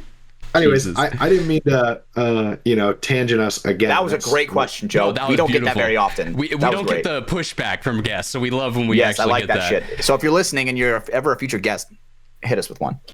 Yeah. Oh, dude, I'm down to push back. Like, I see this more as just like I'm having a beer, hanging out with homies, and it's a Yeah. conversation. It's not so Let's- much just a scripted interview. So I got all sorts of questions for y'all. Well, for sure. And I was going to say, because you probably remember some of these times. You remember the times when out at Capitol Edge, someone would bring a cooler of Modelo and we would just, sit around and chat for like an hour and a half. Mm-hmm. That was where my inspiration for this show came. Because, yeah, sometimes we talk about the layout. Sometimes we talk about, how to get better at this or that. But a lot of the times we just talk about random shit and just, you chat with the boys and you'd kind of have that like moment of, all right, we just worked really hard the last 2 days. I got a full week of work coming up. But, this hour here, we're just doing nothing and just, talking with the people that I like enjoying and hanging out with. So Enjoy the crispy Modelo. definitely, yeah. No, like I've said it a lot this episode, but I'm very glad that we had you on, and would love to have you on more in the future. I know we do have a couple other, questions for you tonight. I know Brandon, I think you had a couple more lined up. Yeah, sure. Yeah, I do. Wait, do I have time for a 10-second run to take a piss? And can Yes, you guys sir. fill air? Because Yeah, you I know gotta what? fucking pee so bad. I actually have to as well. So we're going to take a quick 5-second break. We're going to come back to you guys on the air. So just, stay tuned. Sweet. You won't even know. All right, guys. Well, so I'll we're- talk. Yeah. Shut up, Brandon. We're coming back on. We're back in our guests. Me and Joe had to take a little pee break, but all right, we're back into the show. We were talking in the break. What the fuck were you guys just talking about? Can you bring all the audience back up to speed a little bit? Yeah, Holy Brando. shit. Let him know. Look. Services have to get filled. All right. And people pay for some services. All right. Feet pics. Some people sell them. Some people buy them. All right. Look, we'll get into mine. Joe, how much did you sell a feet pic for? $50. $50. Damn. $50. And I That's like thought medium. I thought we were about to find out that you are my secret feet pick purchaser / troll. Like, I was like, this has got to be some paintball person doing this, and they're just really like putting on the facade, so they actually paid for it. But yeah, I mean, I sold pictures of my feet recently. Bro, please tell me your username is Joe Barefoot, bro. Please tell me your username is Joe Barefoot. No, it's not like I'm on Only Toes or Feet something like Finder that. or whatever it It is. was, Yeah. I got hit up by like a random account with only like 4 pictures on Instagram. Oh, God. And they were just like, hey, I see pictures of you barefooted all the time. I'd love to buy pictures of those. And I'm like, what? And so I started off with my typical thing. I'm like, okay, this is a scammer or a webcam person. So I tried to get them to support my charity foundation, which is quick story. It's Pete's Porpoise for Purposers. It's basically I club endangered porpoises and turn them into rain boots for children as like a rubber substitute. And I do this every time I get called by a scammer. I do this whole thing about like my company. I have all the details, right? And eventually they were like, no, I'll actually, I could tell it wasn't like a bot or something like that or a troll. And they're like, no, I really want the foot pictures. And I'm like, all right, here's my PayPal. And I clicked a picture of my feet, and they PayPal'd me $50. And I'm like, all right, it fucking worked. What's crazy too, you're not the first man that I know who has sold feet pics. There's a host on another podcast I listen to who has a fan who will hit him up every now and then, who's just like, hey, $200, can I get a pic of those feet? I don't get it at all. And actually, I've said this before, I'm almost a little jealous of these people because feet exist everywhere. Like, you know, whatever your favorite celebrity is, you could probably find a picture of their feet somewhere. Dude. Whereas, like, you know, I don't know, like, you're not gonna find all the, you know, nudes or whatever of, you know, blank X person, but you could probably find their feet. And so if you're into that, I'm almost jealous. Like, that's an easy way in life. Now, you know what? I gotta fucking reveal myself. So back in the day, so I had a girlfriend at the time, right, that had a stalker, right? And he was fucking obsessed with her fucking feet. Some like you type shit. So me, as the great guy that I am, would just pimp her feet out, right? Nice. So I created her a feet OnlyFans, and OnlyFans was first a thing, and got her to fucking post feet pics on that shit. And dude, people would pay like $300 fucking for like one picture. People would be like, oh, I want you fucking jumping on a fucking chocolate donut for $300. And people would fucking do it. And Hatch is like, all right, I'm on the way to get the donut. I'm not yet. Yes, ma'am. Yes, I'll be there in a second. Like, dude, like that shit like made money. And it's kind of gross and weird that I would reveal that secret. But yeah, dude, I had you did what we all would, what any good Christian would, you know. It's a hustle, bro. Like Joe said, you gotta hustle to play paintball, bro. Yeah. It's a hustle. Paint ain't gonna afford itself. Little do we know Hatch's CS2 was bought with foot pick money. No, it wasn't. That was I bought it before the feet pick money came in. Okay. Who hasn't pimped out, you know, their friends or pictures of friends in a time of need before? Like we've all been there. Yeah, I think there's nothing wrong with it. You know? Yeah. And money's money, bro. Maybe sneaky feet money, but it's still good. Hey, as long as I repent. Yeah. So Brando, tell us about how you bought one. Tell us about how you were the buyer. That was the part I was confused about. Damn it! I thought I was trying to get past that guy. Tell us who was the supplier. If I just sit here and don't say anything. All right. Look. Dude, I knew we were gonna have Joe on, right? So I have some questions about, you know, walking around barefoot, you know, which we will get to. Hold on.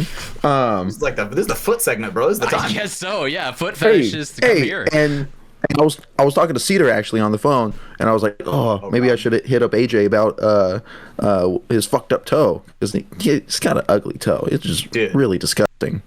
Yeah, it's looking bad. Like that, bro. Looking like two other. I swear to God, if you put this in chat right now, it's already in chat. It's already in there if you scroll. I don't want to scroll up. Yeah.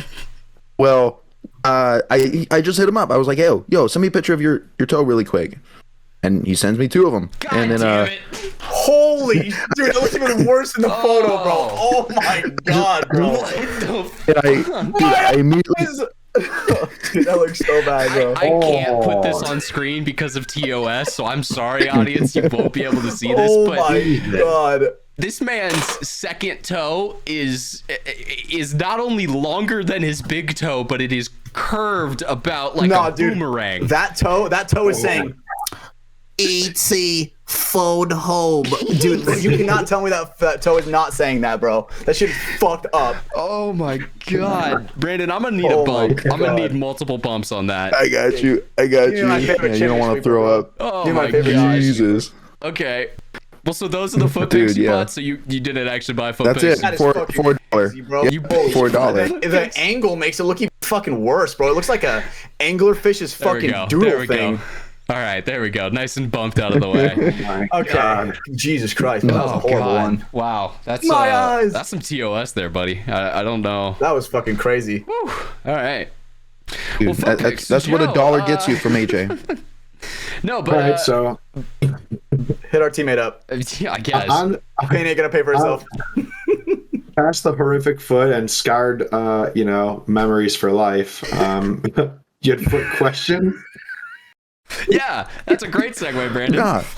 Nah, I just wanted to know what was your favorite surface to walk barefoot on? Oh shit!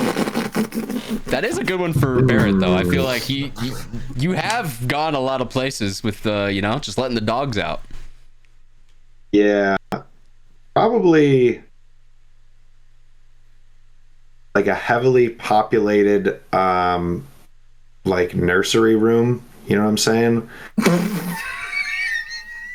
Yeah. Okay. Like Picking enough up all babies, the Legos off the ground. Yeah. just like Shit, dude. infants and children, and it's easy to step in. Wait, okay, let's not bring kids into this. No. I'm pulling the plug right now. Oh my god, dude.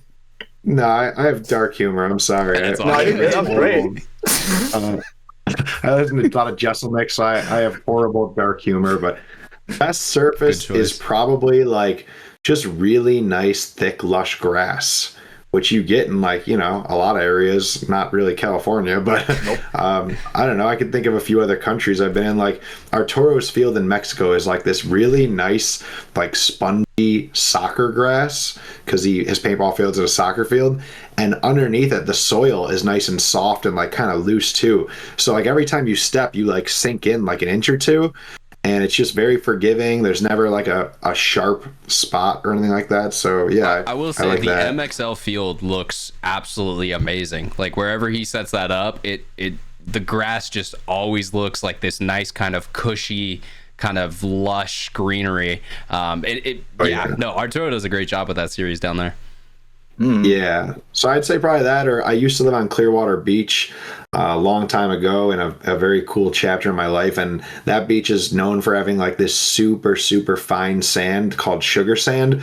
And I mean, I wouldn't even wear shoes because I live down the beach. So like, and any of the restaurants or bars, they're beach bars. So you can walk in without even flip flops. No shoes, so no shirt, no service doesn't count. I owned a pair of sandals there, but I never wore shoes for like 2.5 years because the sand is just so nice. Damn. Shit. Do you wear the when you do wear shoes? Do you wear the barefoot or the wide toe shoes at all? The flat foot? No. Do you No, wear like because toe shoes for each individual toe?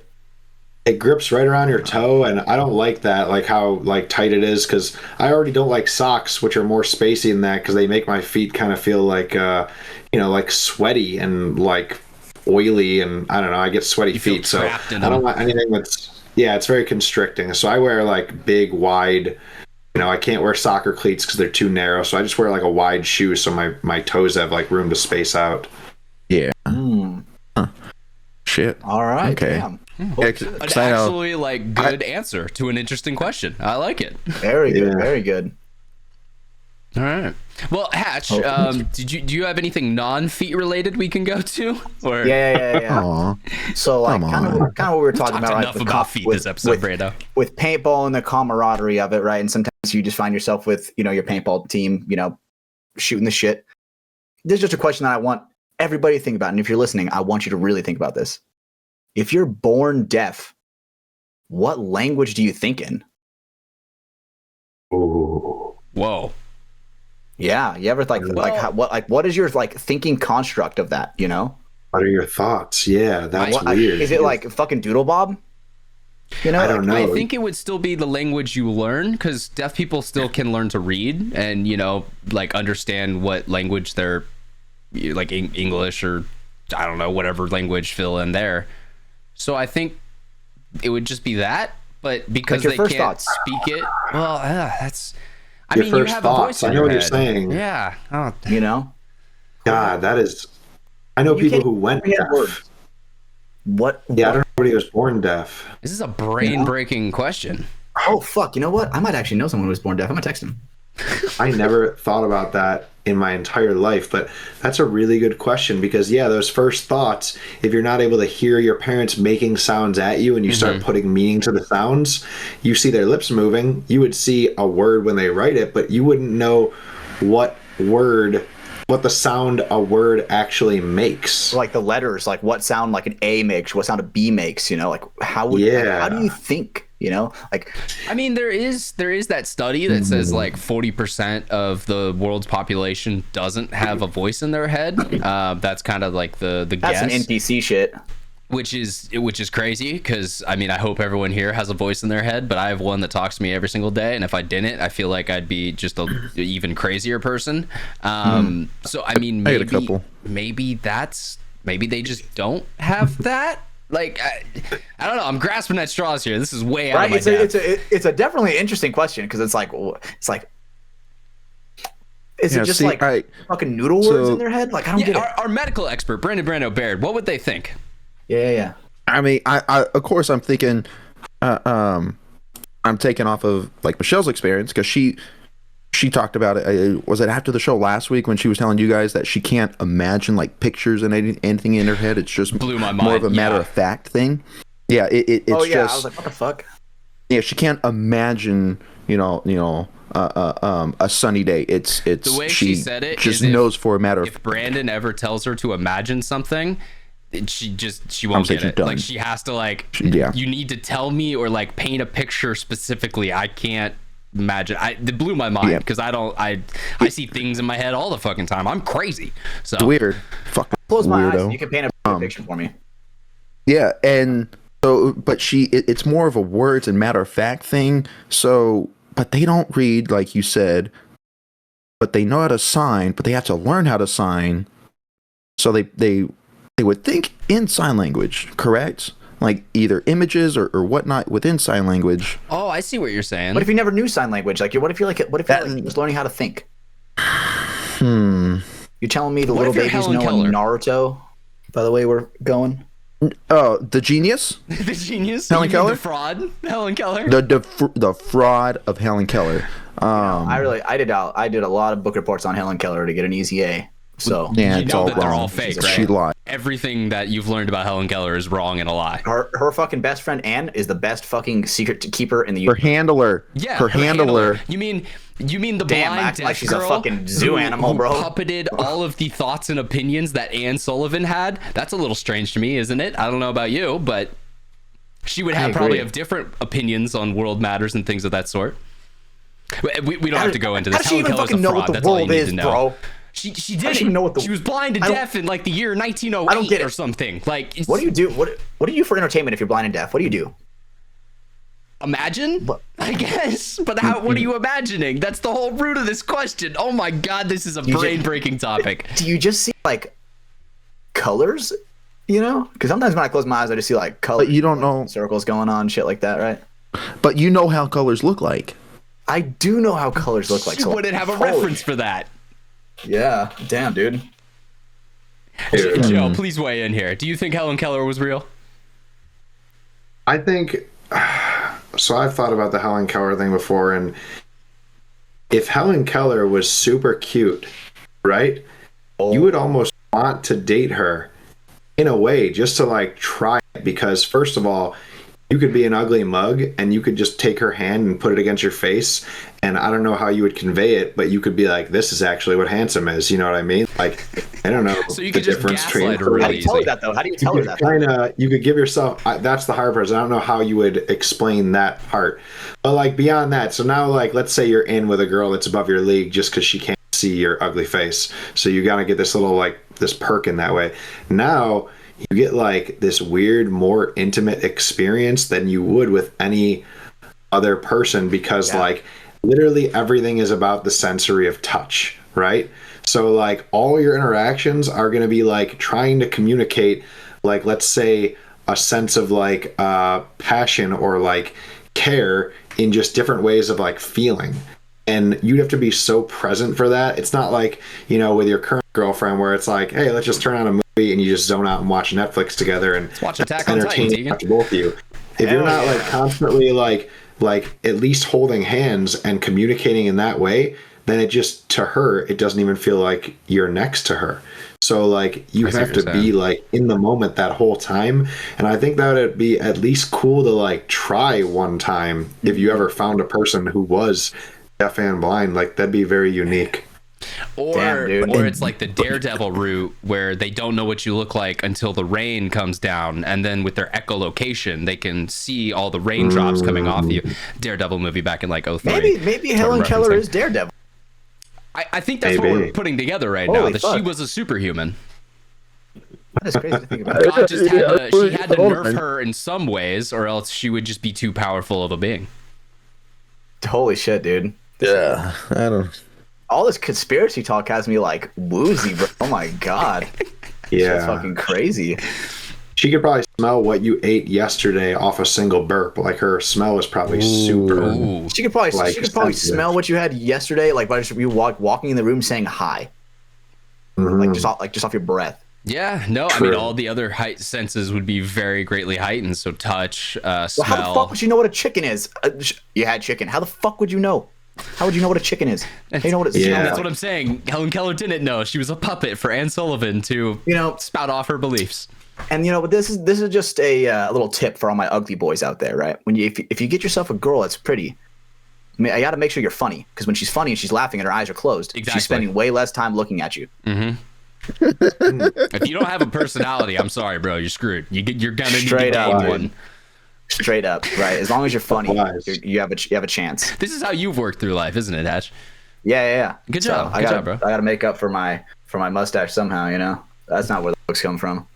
It's my jokes. The mustache is reminding me, but I actually had Lastro reached out to me the other day. Someone saw the video of you diving in and doing your like left, okay, yeah, and they thought it was Lastro. They I'm thought it was dead, Scott, dude. not you. And I was dying laughing. It's someone he works with, but it's funny. People confuse me with Lastro. People confuse me with Caden. Dude, I get like messages about it. Like at the past I don't get the Caden one. The Caden one makes no sense. It comes out all the time. Like, dude, some guy walked up to Caden this past weekend while we were reffing. And he's like, "Are you who I think you are?" And he goes, "YouTube, right? YouTube." And then Caden goes, "No, that's not me. That's probably Hatch. He's the other ref down there." Because people genuinely think that me and him, since we have like that long black hair now, dude, people think we're exactly the same. Well, I was gonna say it's the Brustleback effect. I was gonna say that's something that Josh, Tim, and Thomas had a problem with, because they all had like shoulder length black hair, and so when they're all wearing headgear and everything, if you just saw the hair, you'd have to be like, which one of you is it? Which brings me to another great story from Vegas 2018. I don't know if you remember this, Joe, but for your guys' first game, you guys all decided to wear wigs, at least for the first point, because then it got crazy after that. So everyone went to the box with shoulder length black wigs on. And so Tim was still with you guys, so it was him and like Thomas and Josh were on that line, but then it was like Marv and I think maybe it was Shane Howe. or it was Shane Howe. Yeah. Oh my god, I have to see if I can find this clip somewhere, because I remember in the pits everyone was like, "You guys this is the funniest joke ever," all this stuff, and then after a point everyone's like, "Get this the fuck out of here! I'm trying to like actually play paintball right now." Yep, our very first match in professional against New York Extreme, and we won the game. We basically trolled the league and all came with these big black Rockstar wigs that were like $3 at a party store, just so, because other teams would refer to those guys as Girl 1, Girl 2, and Girl 3. And we were like, we got to figure out a way to make it look like we're all girls so they don't know who's going where. And that was the idea. Yeah, dude, shout out Shane Howe too for jumping in on that. He looked like the most person that should not have that hair. I remember like the clips. He looked like he was the guy that just did not belong in that Rockstar group, bro. Yeah, I agree. It looked natural on probably Marv. Didn't look too bad on, not gonna lie. Well, I remember that hair video. before. I mean, blonde hair, but yeah, he's rocked the flow before. But he rocked it. Well, Marv has that natural look where he could be in like Poison or Guns N' Roses or something like that. Like, just looks like a tough guy. So when he grows out the hair, you're like, oh, now you're just heavy metal. Exactly. He would be the drummer for sure. The dude who made me laugh the most was Andrew Wyatt. I just remember him like absolutely loving the whole experience. God, that's a dude who I want to find him. I want to find him and get him on this show because I haven't talked to him since 2018. But god damn, I spent so much time with that dude back in the day. I'll put you in touch with him. forever. He lives in like Arkansas in the middle of nowhere now, but he's had an interesting life since then, so I can put you in touch with him. I would love to because like I don't have any socials for him. I don't think I have his number, so I would definitely love to talk with him. But I remember the wigs. That was one of those other standout points from that event. Also at Craig Ranch Park, which we just went back to, so it was cool to be back there. I always love getting to see Josh around events, still playing with Ology. Always make sure I get him on camera, and he still freaks out to this day, even though I'm not filming them anymore. That was always one of my favorite bits that happened with that whole DMG team was Josh just hated being on camera. Yeah, so there's something funny about that is you've seen it you were there for that first season we were together and where it began, but I've been kind of starting this side project and I'm still figuring out how to like make the website and whatever, but I decided to make Fire Eyes Josh apparel. What? Let's go. I have like a few of these like prototype, like this is like an all over print, like a Hawaiian shirt, like a button down, right? Yeah. But amongst the Hawaiian stuff, there's also Josh's face, Fire Eyes mode. Fuck yeah. And I have like all over print t-shirts, and I also have like these really cool his face all over socks. Dude, like so I think I'm going to start selling them soon, and honestly I'm going to make nothing on them. I'm just doing it so that when he gets to an NXL event, there's like more players walking around and he has to look around and see because he hates Get me one of those. Let's go. Yeah. Oh if you're my down to god. support the cause. What did you always call him in the stories? Like Supreme Leader or something like that? Like you would always make Fearless Leader. Yeah. Yeah. God, Josh is he's one of those guys who's kind of, I don't want to say easy to make fun of, but he gives you so much material that it's like, dude, how can we not try to roast you right now? Because you're just making this too easy. Yeah. And he's super kind, so he'll just kind of laugh with you. So like other people will get defensive or whatever, but Josh, I would never actually pick on him meanly, but he's like one of my closest friends. So like I gotta mess with him in some way. And this is pretty lighthearted, right? Like it's just a funny picture of him, but that's about all I do. Yeah. It's funny because we have some friends like that like Logan, like AK, where dude, it is just easy fucking pickings, low hanging fruit, if you will, to roast them. It is just so easy. Yeah, I mean, right? I think you met AK Austin Kane he was on the D4 squad at the time. Yeah. Love that kid. Yeah, I remember Logan and that other kid you were talking about too, that the people are mistaking for you, because at the time, those kids were like on D5 and they were just like those little 12, 13-year-old shits that had like really good gun skills and they could play. They didn't really know what they were doing, but they could play super tight. So they kind of played like this slow, deep water paintball naturally, because the five of them were just like good little buddies and they would just dig in like ticks and cross up and keep talking to each other. Yeah. And now we got, the ones that didn't survive. It is what it is, right? But the ones that did. Rest in peace, Logan. Right, rest in peace, Logan. But yeah, now we got Caden. Logan got laid for the first time and instantly left paintball. So I feel like that had a correlation. Yep. That's always what happens with those young upcoming stars where you're like, oh, this one could be good. Don't read into it too much yet. Eventually they're going to get their first girlfriend or, go into high school and be more worried about what looks cool, and none of them are going to drop off. And the ones that remain, you're like, all right, cool. This is a dedicated kid. Mm-hmm. I will say, good luck to anyone trying to take Evan Middleton away from this game. That kid is the definition of that, like, I just really love paintball and I want to get better at it. And he's playing with you guys now. I mean, coming up through the ranks that he was. I remember literally being Evan Middleton, right? That kid that's like always out there all the fucking time. And now it's like finally got my shot, grinding my way up. And right, Evan's doing his thing, right? He finally got his shot, so he's grinding his ass off. Yeah. Yeah. So it's different. It's different for different people. Some people don't have it. And Evan Middleton is definitely the kind of guy where he works hard enough to where he does have it. Yep. And his dad's always been super supportive of him. So you knew with like a family actually helping him go far and him wanting it that bad, you knew from those first times he came out for 3-man, like that kid was going to try to take it all the way. U16 Team USA All-Star. That's right. Let's go, Evan. Playing for your country at a young age. We always love that.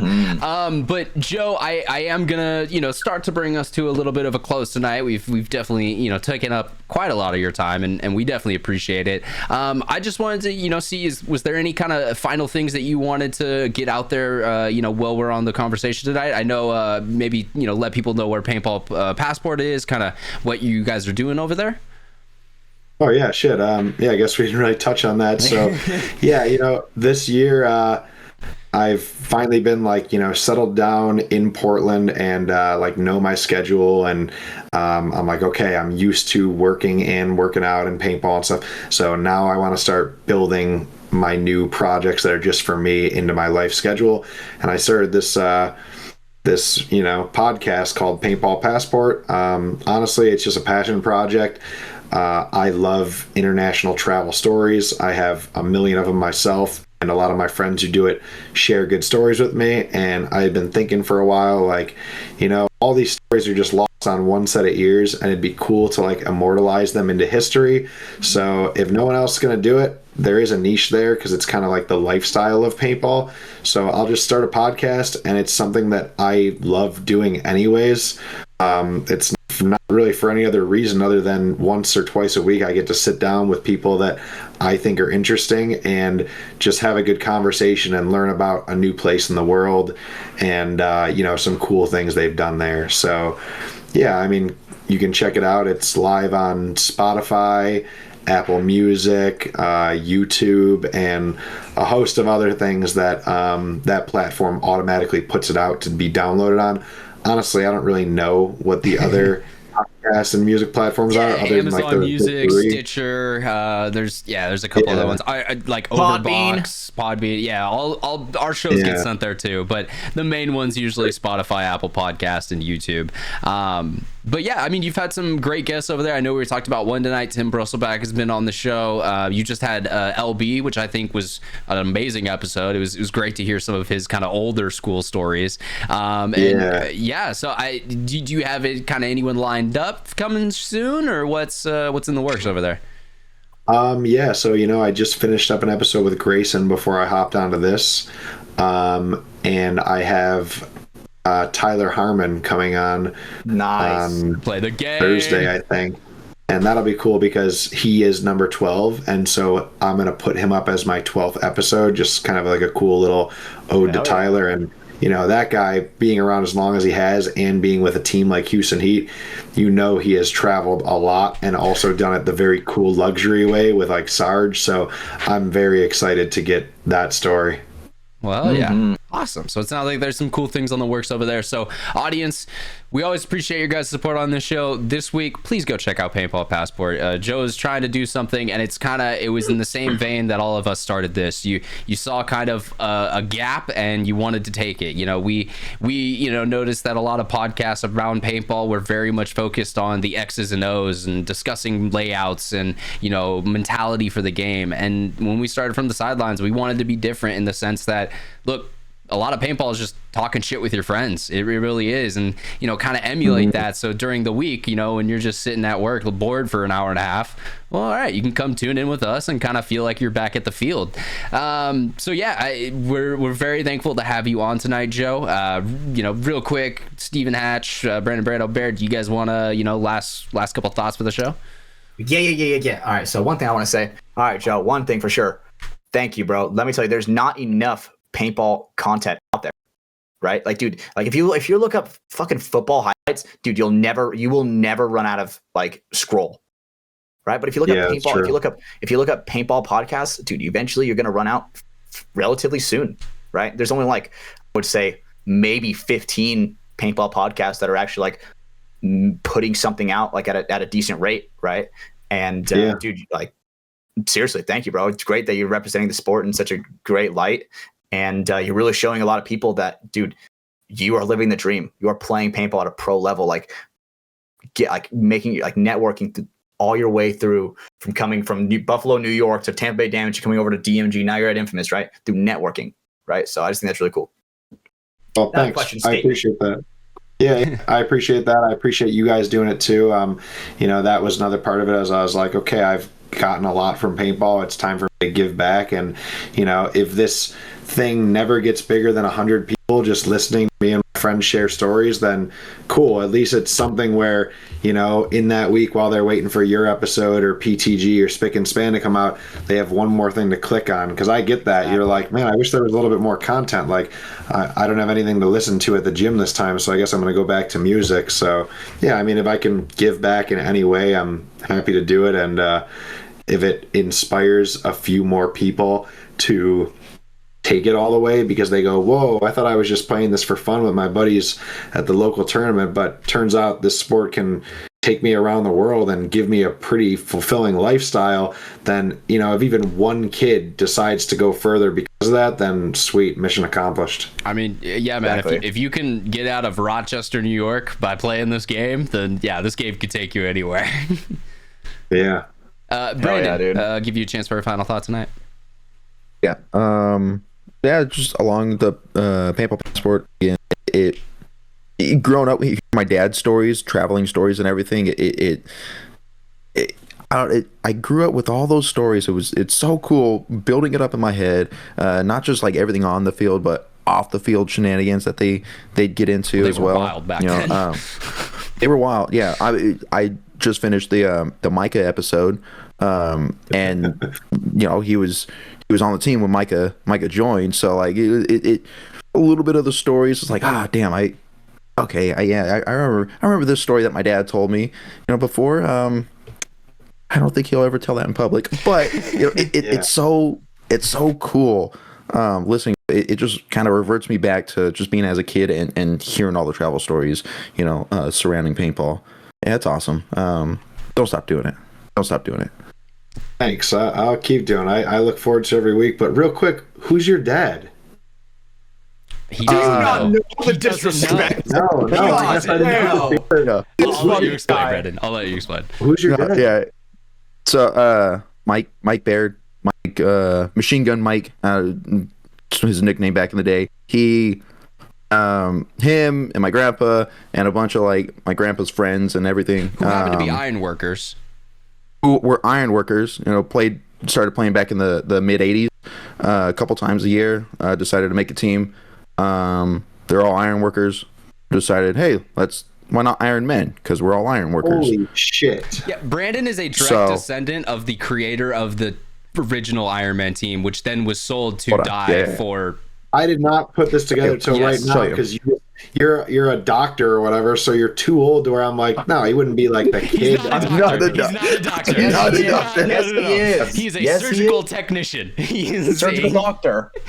Close enough, dude. He's about to pull out a really cool piece of history, and our audience has heard it, so I'll give you the quick rundown. But this autococker was the original gun that was given to his dad to kind of purchase the name Iron Man from him, or his grandpa. My grandpa. Yeah. John Gregory from JT. Proud? Yeah, Oh my God. John Gregory from JT. My grandpa signed the rights away for the Iron Man name to JT, which then gave it to Youngblood for Die. For one autococker. For this gun. It's 98 STO, brand new. Yeah. Never shot like maybe a hopper or two through, but never seen the field of play. So, and the way the story goes, his grandfather started it, and then his dad was on the team, and then he played with kind of the Bob Long guys and all that for a while, and then when the teams eventually split, his dad kind of got out of it at that time. But Brandon's our connection to the early days of paintball. Brandon's royalty. Yeah. The connection was just made because that last episode with Colt, I was listening to a good episode, by the way. You kept saying like, "Oh, it's in my blood for Iron Man." You were casting, your votes for Iron Man in the pre-Vegas thing too. And I'm like, what the fuck does this dude mean? It's in his blood. Like this, I don't think he was on Iron Man himself. And like, how could it be in your blood? I don't see the sport as old enough that someone's dad would be on a team. But that's fucking crazy. My dad, grandpa, grandma, uncle played. I mean, of course, back before they were all professional, my grandpa and my dad took it onto the professional circuit with it. But yeah, no, they played. They were they were one of the best teams in the early 90s, and your dad was there for all of that with it. So if you guys haven't heard Brandon's story, we've talked about it in past episodes. So I know our audience is kind of like, all right, we know this, but it's now you know, Joe. Now you know. Always love Brandon. We can move on, but very cool that it's in your blood. Very Brandon, cool. we're gonna have to get your dad on this show someday. He's gonna have to come and show up in that room. You need to do that. And we're gonna have to do that. He'll talk the whole time because I've interviewed him. We had a 2-hour interview. I asked him like 4 questions. So it's we could just introduce him. All 3 of us walk out of our rooms, and he'll continue on for 3 or 4 hours. And it would be the best episode we've ever had. Let's be real. Let's go ahead. Let's wrap up our episode tonight. To do so, we have 2 things that we do on the show every single week. Brandon's pulling up his cool guy of the week. Hatch, can you give us the code word of the week? Yes. So Joe Barrett brought up a good thing, right? You always want to make sure you are that flat tire friend. When you have your boys in need, and dude, you got to answer that phone call, dude. Always answer your phone. Be that flat tire friend. So code word of the week, flat tire friend. Tire friend. You can put a hyphen in there. You can put whatever you want. You can just space it, whatever. Spelling is never particular with the code word. It's just that we know you listen to it. And if you're new around here, you just tuned in for Joe Barrett. We appreciate you guys. The code word of the week is just the system we use. So that way we know that you stuck it out till the end. You were here all the way through the show. Send us it in a DM. Put it in a comment somewhere. That way we know you're one of the cool people who stuck with us through the whole way. And Brando, do you have your cool guy of the week? Absolutely. Some help from Hatch. Another TikTok. Oh, this is the Hatch one? Dude, all right. No, this is the Hatch one. Dude, this one is good. It's from Twitter, actually. For X. Sir, get down! Sir, get down! Sir, get down! Hey! To the window! All right. I'll throw that up on screen right now. But Brandon, take me through a quick walkthrough of what goes on. Dude, this is body cam footage from an officer. Very high stress situation. Gun drawn, telling this guy to get down, and the guy gets down. He boogies, and the cop just starts hyping him up. Hey! Oh yeah, dude starts dancing right in front of the cop.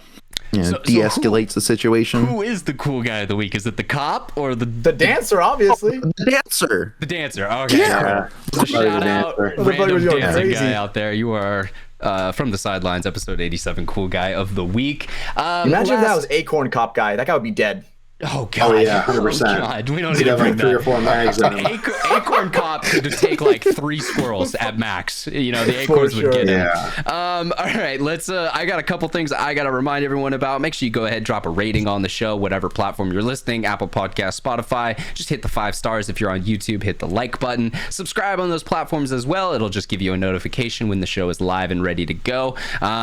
Every Tuesday we drop it, so pay attention to those feeds around then, and you'll see a new one from us. We also have the Patreon. Head over to patreon.com/Mafia_Productions. It's where you're going to get access to all the shows early, as well as ad-free versions of them and bonus content when we have it available.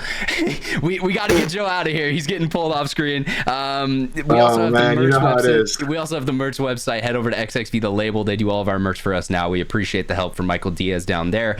We've got some great stuff over there. Stabbers don't get stabbed. Go grab the version of that shirt for yourself. And then last but not least, we got our 3 wonderful sponsors: NECTR Energy, NECTR. Head over there, or NECTR.energy. Head over there. Use code MafiaProductions, all one word. Liquid IV, the code is Mafia_Moffitt. If you want to save some money on one of the best hydration multipliers you can get out there. They got a sugar and a sugar-free version now, so you can try out both. And then last but not least, Welt's Clothing. Code FTS is going to save you some money. And you know what? I'll throw Paintball Passport. They're our 4th sponsor this week. They help bring the show. So there we go. But that's just this week, Joe. Moving forward, we'd have the other things. But all right. So that is all of our wonderful things for the night. We appreciate everyone out there for tuning in. We appreciate our guest Joe Barrett for giving us some of his time tonight. And without further ado, guys, for Stephen Hatch, for Brando Baird, for our special guest Joe Barrett, my name is Ryan Mafia Moffitt. We're gonna catch you guys on the next one. Bring us on home, Hatch. Bye. See you guys later.